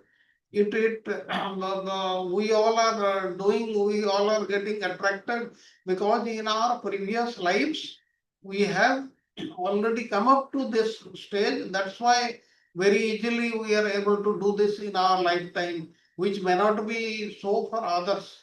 So this what you said is very, very correct. Thank you Prabhu ji. Prabhu ji दूसरा भी हम कर सकते हैं कि हम अगर जितने भी मतलब रिचुअल्स है, हम रिचुअल्स करते हैं जितने भी, उनको हम स्पिरिचुअल कर सके। Yes, क्योंकि yes. भगवान को सेंटर में रख के करे तो वो स्पिरिचुअल हो जाएगा, है ना प्रभु जी? Yes, yes, yes. And we should pray to the Lord to bring such devotees to the desired level, and seeing the things, they will come up to that level and they will improve. There is no doubt about it. But there is another way also. The other way is whatever would have happened in my previous lifetimes doesn't matter, but I hereby decide to follow this. So then मतलब never give up, never give up. yes, yes. Yes If somebody decides, then it can happen instantly also. There is no doubt about it. But we should try to satisfy the Lord, and if we are blessed by Him with His mercy, we will be able to proceed in the devotional service. Like we keep on talking about loving devotional service to the Lord, but that love to the Supreme Lord doesn't come automatically. That will come with His grace only and with nothing else. None of our efforts can help us. Our efforts are nothing. Only His grace is the main thing. Okay. Very true Prabhu ji, very true. Okay. We move on to the next. Then we talk about the text 26 to 40. Now, what happened? The second part of the story, it will come. Now, this was a very joyous occasion. Everybody was enjoying. That time, what happened? Balrama, Krishna, and the several of Lord's sons, headed by Samba, Pradyumna, they went to the city of Bhojakata. And after the wedding, a group of arrogant kings, headed by King of Kalinga, told Rukmini that you should defeat Balrama at dice. But he is not expert at playing dice, and you can easily defeat him. And thus advised, Rukmini challenged Balrama and began a gambling match with him. Now, in that match, Balrama first accepted the wager of 100 coins, then 1,000, then 10,000. And Rukmini's son won this first round. And the king of Kalinga, he laughed loudly at Balrama and he showed his teeth. And Lord Balrama, he could not tolerate this respect from these people. And then next what happened, Rukmi accepted a bet of 100,000 coins, which Lord Balrama won. But Rukmi tried to cheat, declaring that I am winner, you have not won, I have won. Now, then Balrama hearing this, he was shaking with anger, and his eyes were reddish, and he accepted a wager of 100 million gold coins. And Lord Balrama fairly won this wager, but Rukmi again resorted to cheating and declared, I have won it. That means again and again he is trying to cheat. Now, Rukmi undoubtedly had his friends in mind. when he called for the witnesses to speak, he said, there are many witnesses to this that I have won.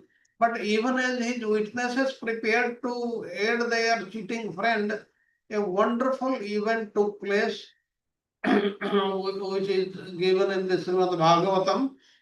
A voice came from the sky and said that Balrama has fairly won this wager, and Rukmi is surely lying.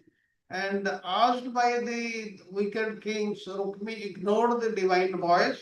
And then Rukmi said that you are a coward boy, you have been tending cows in the forest, and you wander about in the forest not knowing anything about dice, and playing dice and sporting with arrows are only for the kings and not for people like you.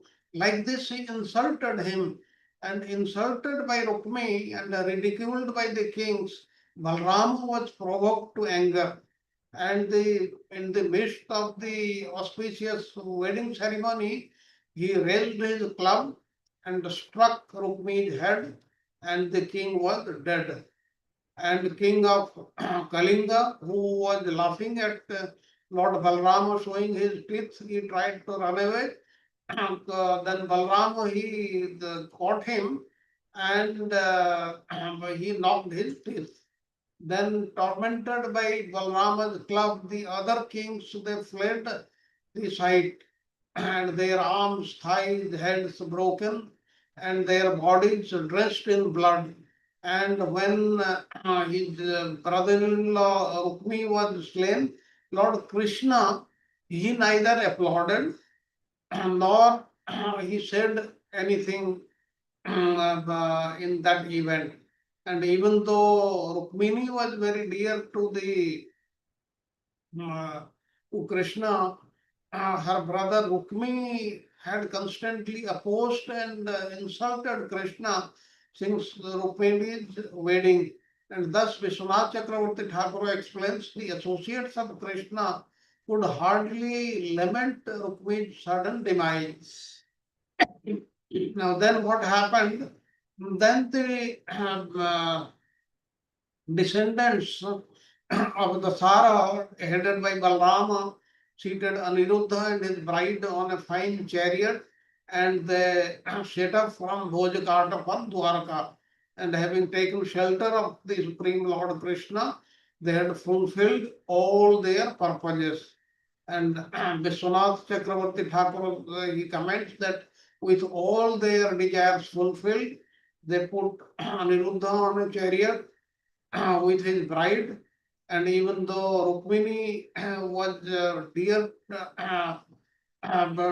to their clan, their family, and everybody, nobody, they were satisfied with Rukmini's sudden death. And then in this slide, we will see the setting of the event. The context is the marriage of Aniruddha, a celebration that brings together prominent figures like Balram, Krishna, Queen Rukmini. This is not only highlights the importance of community, but the joyous nature of cultural rituals, making us feel connected to a higher narrative.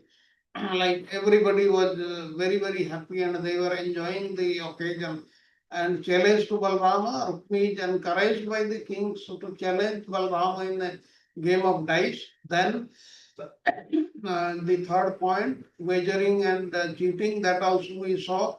Again and again he tried to cheat Balrama, and that was not liked by Balrama at all.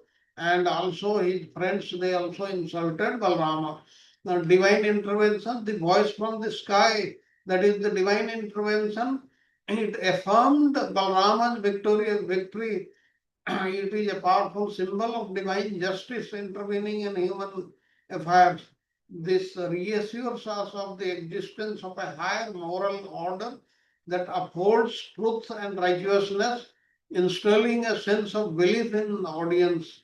We should believe in that the Lord is seeing everything, and at the correct time He will also intervene. We should not be disappointed if nothing is happening. And the next point number 5, Balrama's anger and retribution. Balrama's reaction to Rukmani's deceit and the ridicule of the kings culminates in his violent retribution. And this act raises questions about justice, appropriateness of anger, and the moral implications of violence. Now, was Balrama just?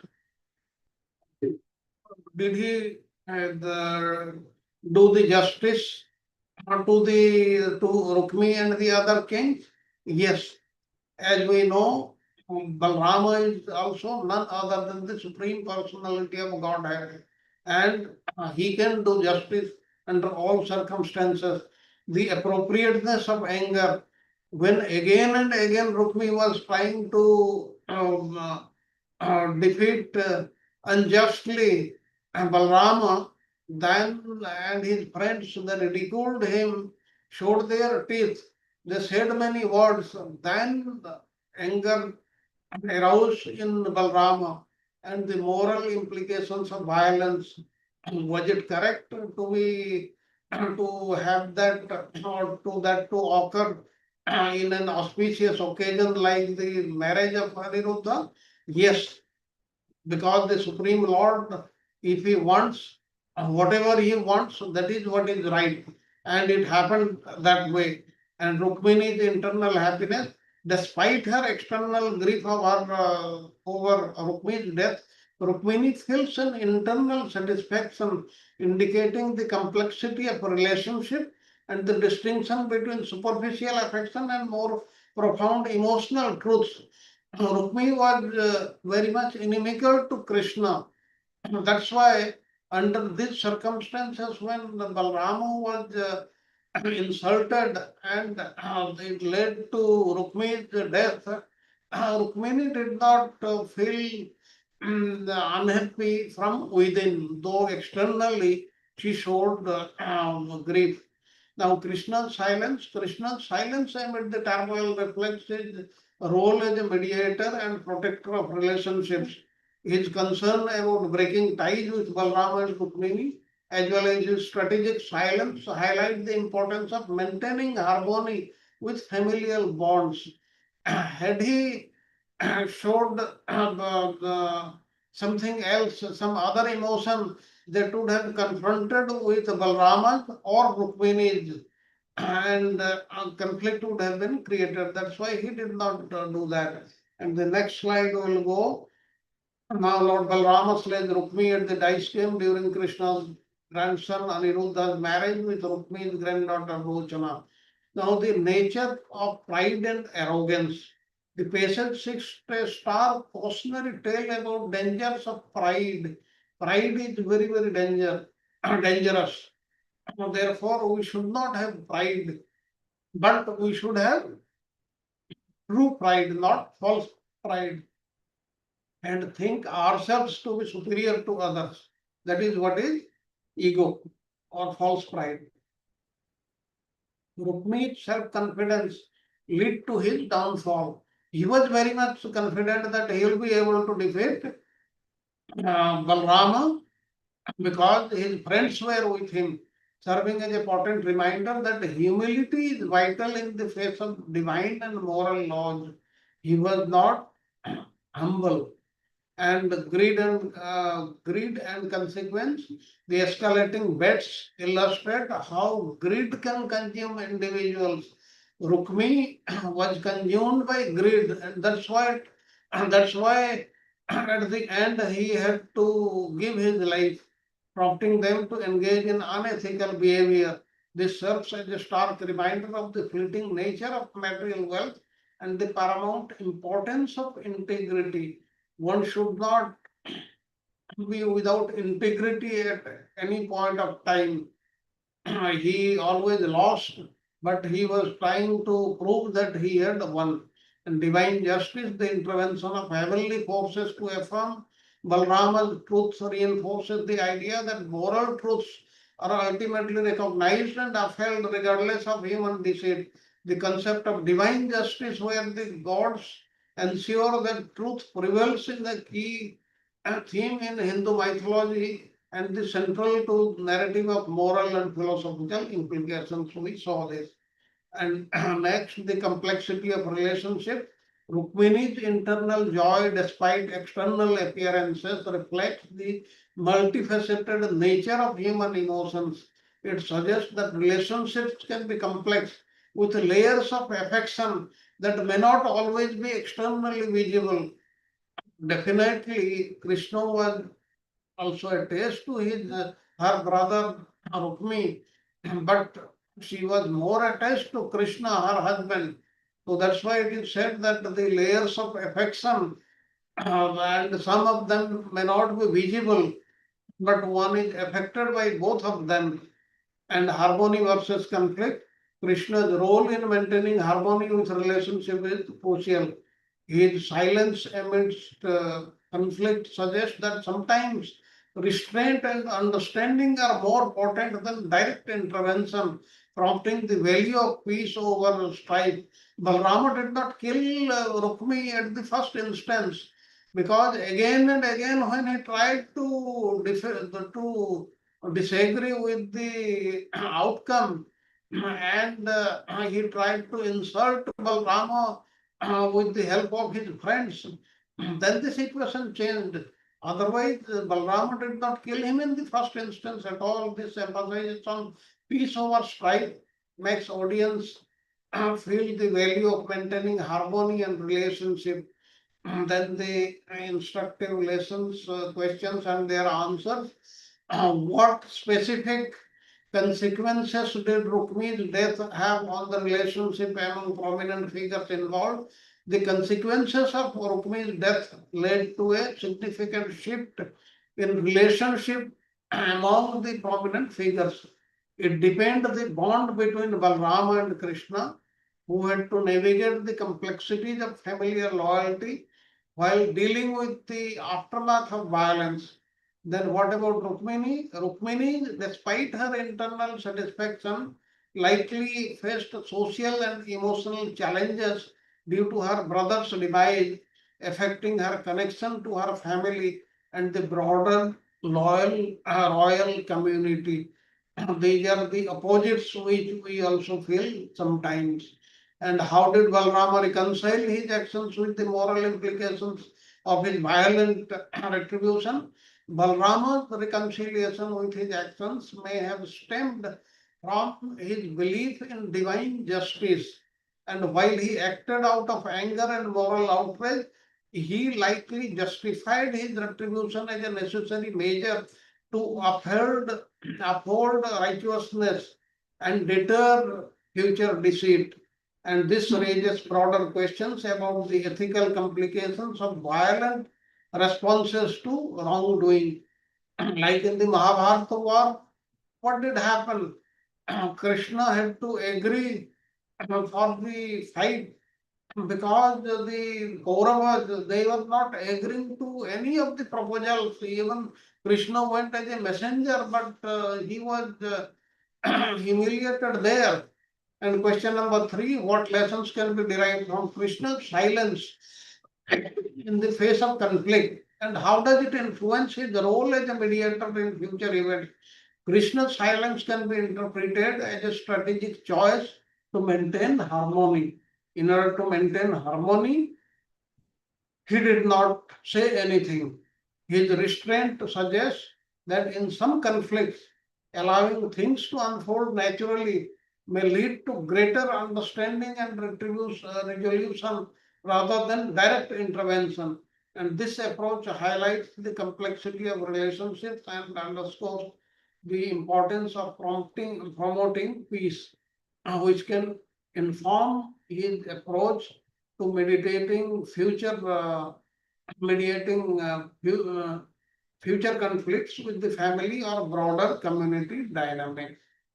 So with this, we come to an end of today's class. Now I have come to the end of the class. Now you can ask any questions or you can have your comments. We'll listen to them. Thank you very much.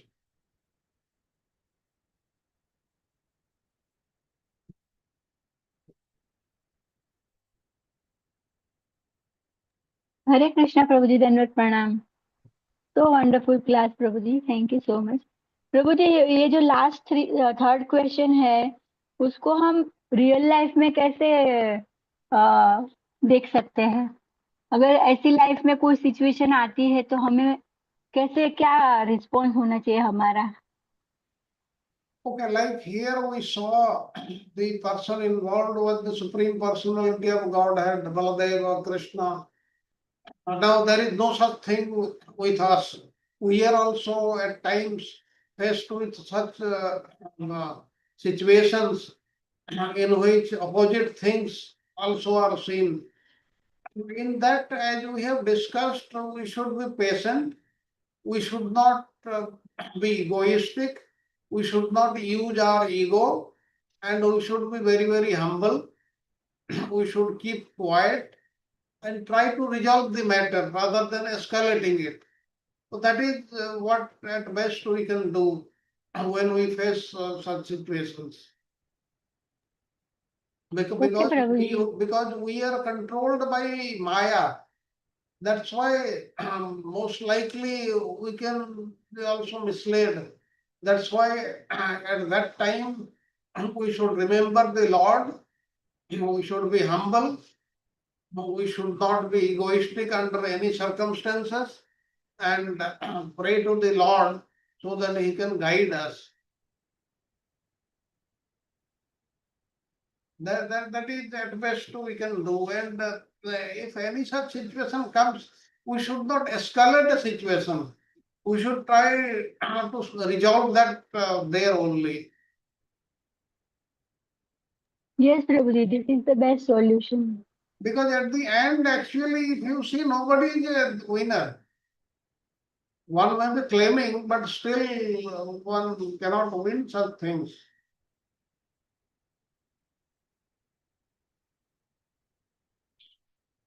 Okay, I mean, other thing, actually, time is there. I would have told the story of Sakshi Gopal today, but Charu Prabhuji is not there. He had joined in the beginning, then he logged off. Maybe he's busy. No, Prabhuji, he left a message. He left a message that he is very, very tired. Okay, okay, okay. Yeah. Okay. Thank you, Prabhuji. Very nice class. And Prabhuji.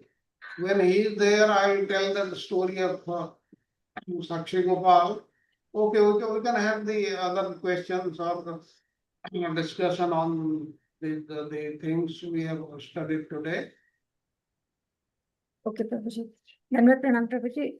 As you said that even like Brahma and Shiva, they also cannot understand the Supreme Personality of Godhead.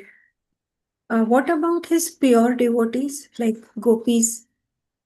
Can they comprehend the nature of Lord? You see, gopis, they were also influenced by the Yogamaya potency of the Supreme Lord. That's why they also could not fully understand him. So that is that was because Krishna wanted it to happen that way. It is by his will. But see, they are at the highest level. Still, they were not able to understand why they were crying, why they were hankering to meet him. All these things because of the Yogamaya potency of the Supreme Lord. And even Krishna himself, he is affected by the Yogamaya potency because he wants to be influenced. So all these things happen. But Brahma and Shiva, they are also like Jivas. They are at a much higher level. As you know, Brahma is a Jiva, there is no doubt about it. But Shiva, he is neither Jiva nor Paramatma.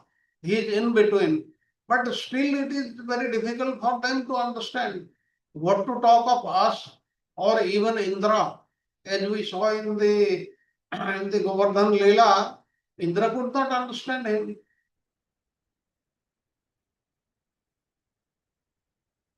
Yes, Prabhuji. Indra, time and again, he always comes Yes, under yes, time and his. again he used to behave like a common man. Yes, Prabhuji. That is because we are affected by Maya. But his pure devotees, on whom Maya did not act, but Yogamaya affects them. They totally understand. The pure devotees, they see past, present, future, everything they see.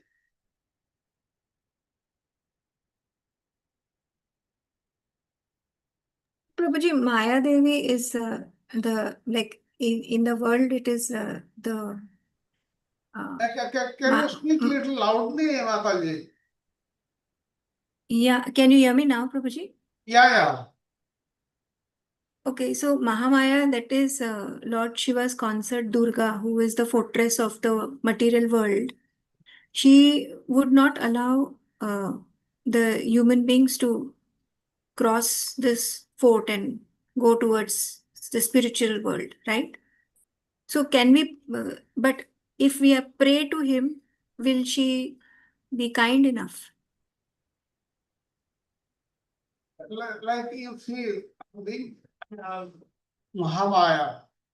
Mahamaya, when Krishna is there, Mahamaya does not come in front. As we have seen in Chaitanya Charitamrita, Mahamaya stands behind because she cannot come in front of Krishna. And anybody who is averse to Krishna, she takes on the responsibility to delude him. That is her job. But Yogamaya is the internal potency of the Lord. He uses it to further his leelas. So if we become pure devotees, then Yogamaya will not be able to influence us, will be out of it. The pure devotees, they are not affected by the lesser potency of the Supreme Lord, that is the Mahamaya potency or Maya potency. They are, whenever they are affected by the Yogamaya potency of the Supreme Lord. But such type of devotees, they are also very, very less. That's what, Prabhuji, I was asking, that we are on the journey. We are still long way to go. Like, so how should we, whose aid should we take? Yogamaya or Mahamaya? Or we should pray to both? Okay, we should try to become devotee of the Supreme Lord, and then Mahamaya will not act on us. Mahamaya will not be able to delude us under any circumstances. That can happen. And actually, if you see, everybody may be thinking, we are also chanting, we are also following all the rules, regulations, we are doing sadhu sangha, we are doing this thing, that thing, but still we are deluded by the Mahamaya, Yogamaya, Mahamaya potency of the Lord. Why? What is our basic defect which is lying, which is not getting rectified over a period of time? You see, why we have come into this material world, it is because of our desires. Now, if we totally become desireless, that is the right thing to happen. But that is not very easy. Therefore, what should we do? We should have our desires centered around Krishna, centered around only one Lord, not many. Then gradually will improve the situation. Yes, Prabhuji. Why I was asking you this, because there are times when there is a lot of lack of enthusiasm. There are times when there is a lot of enthusiasm. There are times when we lack enthusiasm. So that time I wanted to ask, like, that time what should we do? Does Mahamaya take over? Do we get so deluded? That's why I was asking. And please remember, not only this, that we are affected by Mahamaya, and even the sannyasis, they are more affected by Mahamaya than us, because Mahamaya is after them very strictly, because Mahamaya doesn't want them to pass the test just like that. If they pass the test only, then they will be out of Mahamaya's regulations.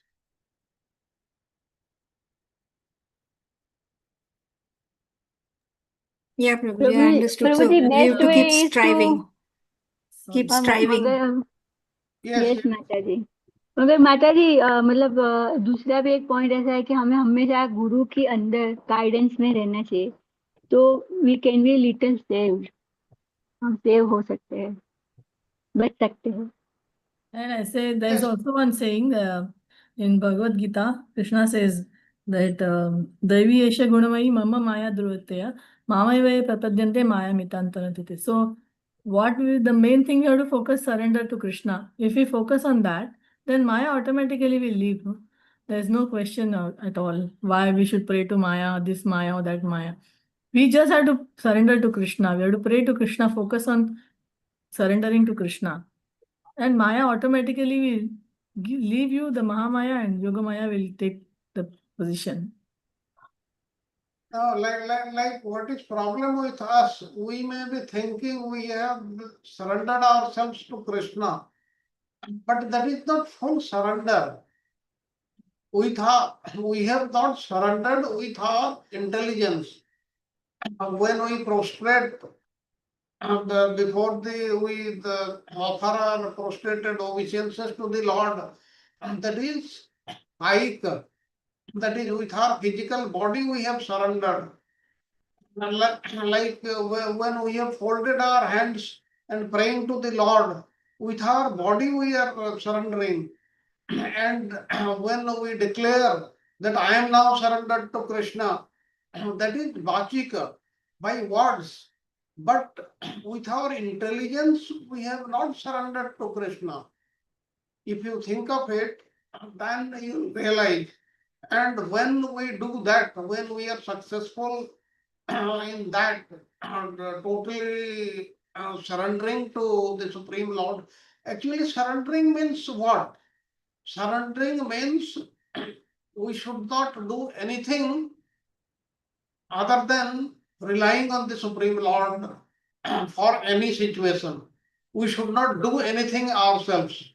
We should delegate it to the Supreme Lord. But that has not come. If a situation comes, we try to first use our own force or our intelligence or our mind to resolve that situation. If we leave everything to the Supreme Lord, then things will be taken care of by Him only. Also, the 6 points of surrender is given by Bhaktivinoda Thakur. So if we focus on those 6 points which are of surrender, then very clear it is, very clear what we have to do. Anukulesa, Sankalpa, Pratikulesa, Varjanam. So we just have to follow that. And if we are successful in these 6 points of surrender, we are already at the door of Bhakti. Bhakti means pure devotional service. We are already entering into the pure devotional service path. The moment we are successful in doing these only 6 things we have to concentrate, focus on only these 6 things. Anukulesa, Sankalpa, Pratikulesa, Varjanam. These 6 things which were given by Bhaktivinoda Thakur. Yes, that is the. Just do these 6 things. Very, very simple. No, nothing which is abstract or something which we don't know how to do, surrender, or everything is very clear and very focused. You just focus on these 6 things and go on doing these 6 things as much as possible. And then you just see how your pure devotional services begin. Because until then, until you have done Sharanagati, until your pure devotional service does not begin only. We are doing something, Anishtita Bhajan Kriya, we are doing something which is, of course, we are doing chanting, reading, and all this. We are trying our best. But unless and until we are Sharanagati, we have done Sharanagati, or we have obtained that level, only then the actual pure devotional service, which Bhakti Rasamrita Sindhu speaks of by Rupa Goswami, that will begin only after that. After we do Sharanagati, then it will start. Of course, we may have anishtas in our hearts. Some things will be there. Some misgivings will be there. We are not saying we have to be 100% pure. We are only saying we have to become Sharanagat. Sharanagat means our mood will be with that 6 things which is given by Bhaktivinoda Thakur. 6 things we do perfectly, try to do perfectly. And the moment we do that, our bhakti begins. The pure devotional service said by Rupa Goswami begins from that point. Thank you, Mataji. This Saranagati. Mataji, may I chant the sloka? Okay. Yes, yes. अनुकूलस्य संकल्पः प्रतिकूलस्य वर्जनं रक्षयतीति विश्वासो गोपतृत्वे वर्णं तथा आत्मनिक्षेपकार्पण्य षड्विद्या शरणागति. Thank you, Mataji. Thank you very much. Actually, this Saranagati is included in devotional service in our Gaudiya Vaishnava system. In Sri Sampradaya, that is a separate path. It is described separately. Now, you know what happens when Saranagati is there. When we are fully surrendered to the Lord, then what happens to us? All our sanchit karma, that means all the good things or bad things we have done in our millions, billions, and trillions of lifetimes, which are in the treasury, they get totally burnt down, they get totally exhausted. They do not remain thereafter. That happens, that is the first thing happens. And then if there is a true Saranagati, then what will happen? Then at the present time, that devotee will not commit any offenses. That means he will not earn any sin. Only remains is his prarabdha, and that will also be reduced. So much of good thing will happen to us if we just surrender to the Supreme Lord. That is, we are talking of the Saranagati, and if that happens with our intelligence, this is so important. We should ponder about this, and we should be surrendered to the Supreme Lord under all circumstances, whatever may come, and depend on Him and seek His help all the time. And we should not be duplicitous. Like, okay, I have told Krishna also to help me. Let me tell Durga also, let me tell somebody else also. No, not that way. It should be one pointed only. And that should come in our mind. We should be only devoted to one Lord. Sarva dharman parityajya mam ekam saranam vraja. Mam ekam, me only, not anybody else. It should not be combined with anybody else. It should be unique. It should be singular. There should be nobody else in this transaction. So that is what is meant by this Mamekam Saranam Braja. If we do that, then the Lord, He will do everything for us. As we have seen in so many examples, what to talk of us like people the other day, yesterday, I was hearing one incident by a Muslim devotee in Vrindavan in front of none other than Madan Mohan. His name is Kale Khan. Have you heard the name Kale Khan? Ras Khan, you have heard. Yes, Prabhuji. Ras Khan, Kale Khan, they are such great devotees. How he, as a Muslim, he became a devotee of the Supreme Lord. How he was attracted by Madan Mohan ji, and how Lord Krishna, he came to feed him. So all these things can happen. We should be very pure in our heart. Only thing we are many a times mixed up. We depend on too many other lords also.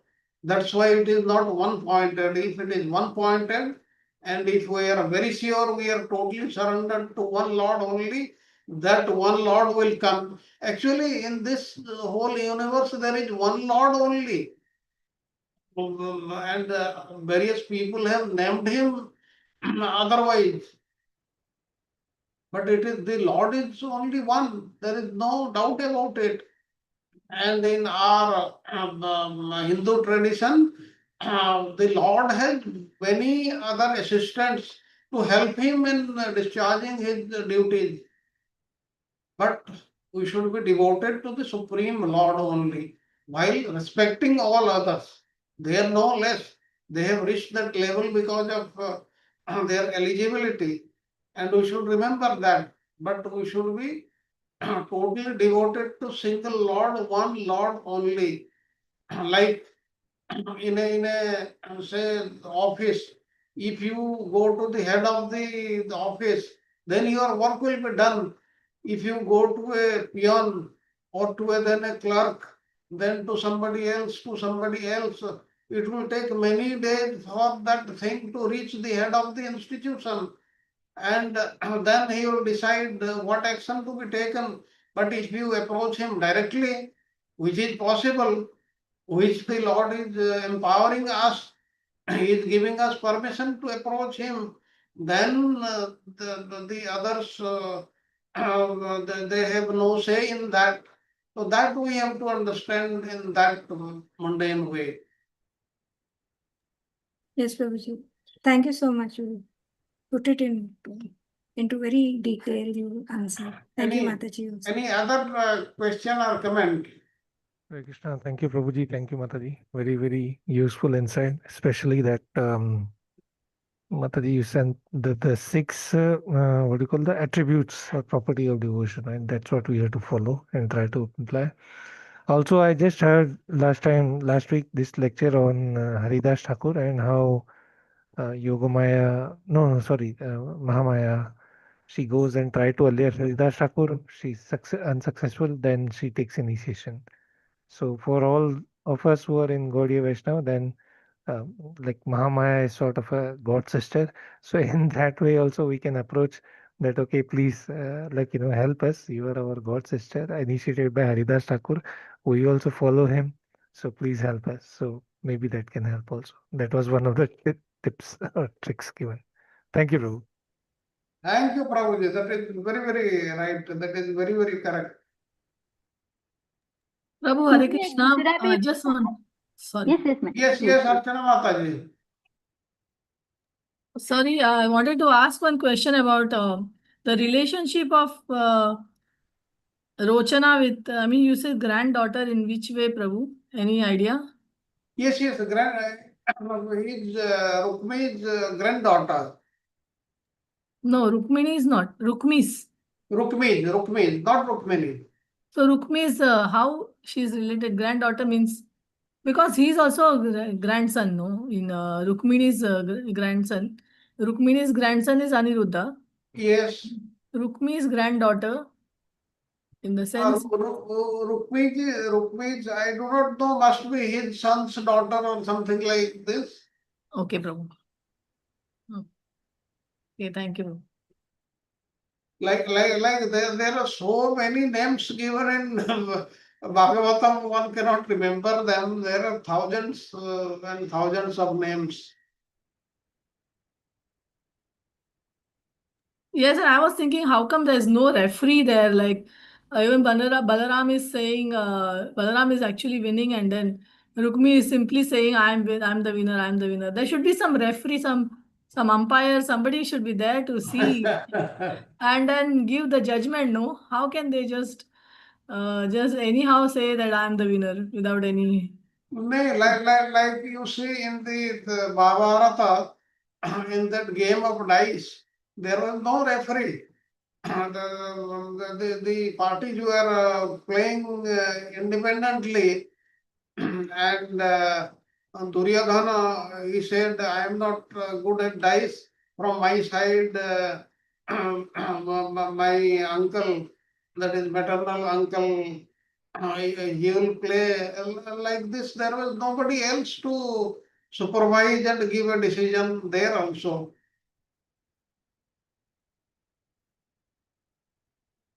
Yes, Prabhu, very true. But in Mahabharata, actually, they were, because of Shakuni's cheating, they were, the dice was falling. So it was in front of everybody that they are winning. But here it is like, even the aerial voice is saying, Akashvani is saying that Yes. Balram has won, and still they have the audacity to say that Rukmi has Yes, audacity. yes, yes. That is very correct. Actually, in Mahabharata, had the Pandavas also said that we also do not know how to play dice, let Krishna play dice. Yeah, As exactly. our representative, then the things would have been different. Totally different. But that was not the aim. All the demoniac kings, they were to be killed. That's why all these things happened. Yes. Like And like even like like the Krishna's fight with the Jarasandha. He could have defeated him, he could have killed him in the first place. Why did he give him 17 chances? This was to attract the other demoniac people to the battle and kill them. The aim And was also to kill Bhima all was all the demoniac people. Bhima was supposed to be the killer. Right? Bhima was supposed to kill Jarasandha. Yes, yes, yes. तो प्रभु जी इसमें बलराम जी कृष्ण के साथ भी खेल सकते थे अगर ऐसा कि चलो हम दोनों भाई खेलेंगे वो भी एक मतलब हो सकता था तो जीत ही जाते हैं Yes, yes. Prabhuji, it was all to basically uh, become a reason for killing of Rukmi. He had to die, so he was doing bad things. In spite of the voice, he still continued, and the other kings also still continued insulting. So they had to see the downfall. Yes, yes, yes. And other way around to kill the demon like this. yes, yes. Like all these stories, what will happen after the end of Kali Yuga? The all the things will be destroyed, and as we know, what is the description given in the 12th canto of Srimad Bhagavatam.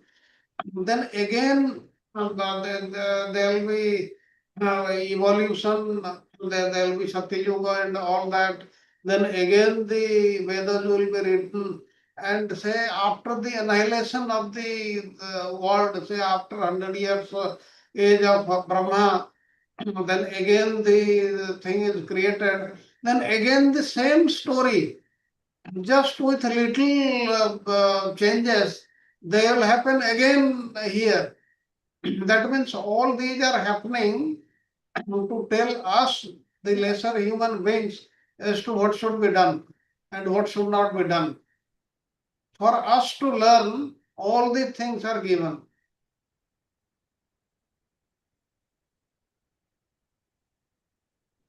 Okay, if we do not have any major question or comments, then we can conclude the today's class with the Nrsimha prayers. Archana Mataji, would you like to do? Yes, Mataji, I will do. Yes, yes, yes. Namaste Narasimhaya. Namaste Narasimhaya. Prahlad Daine. Prahlad Daine. Hiranyakashiपूर्वक्षः हिरण्यकशिपूर्वक्षः शिलाटङ्कानखालये शिलाटङ्कानखालये इतो नरसिंहा परतो नरसिंहा इतो नरसिंहा परतो नरसिंहा यतो यतो यामि ततो नरसिंह यतो यतो यामि ततो नरसिंह बहे नरसिंहा हृदये नरसिंहा बहे नरसिंहा हृदये नरसिंहा नरसिंहमदीं शरणं प्रपद्ये नरसिंहमदीं शरणं प्रपद्ये तव कर कमलवरे नखाम् अद्भुत शृंगार दलिता हिरण्यकशिपु तनुभृङ्गा केशवधृता नरहरिरूपा जय जगदीश हरे जय जगदीश हरे जय जगदीश हरे जय नरसिंहदेव जय नरसिंहदेव जय नरसिंहदेव जय नरसिंहदेव जय प्रहलाद महाराज जय प्रहलाद महाराज जय प्रहलाद महाराज जय प्रहलाद महाराज जय जय प्रभुपाद प्रभुपाद प्रभुपाद जय जय प्रभुपाद नरसिंहदेव भगवान की जय भक्तराज प्रहलाद महाराज की जय हरे कृष्णा श्रीला प्रभुपाद की जय Thank you, Mataji. Thank you very much. Thank you, all the devotees. So next, tomorrow onwards, Santa Mataji will be taking classes. Please remember the schedule of classes which has been given. There may be certain changes like lesson 111. This may go to Sanjeev Prabhuji instead of Nityasakhi Mataji like this. This will come, but the schedule what is given, the sequence will be that only. I hope the new sequence is clear to all those who are to take the classes in the sequence. I will take a yes note. Prabhu yes Prabhu Yes, sir. Okay. Hare Krishna, Prabhuji. Thank you, Prabhuji. Thank you very much. Thank Thank you, Prabhuji. Prabhuji. Hare Dandat Krishna. pranam. Hare Hare Krishna, Krishna to Prabhupada. all devotees. Dandat pranam. Hare Krishna. That-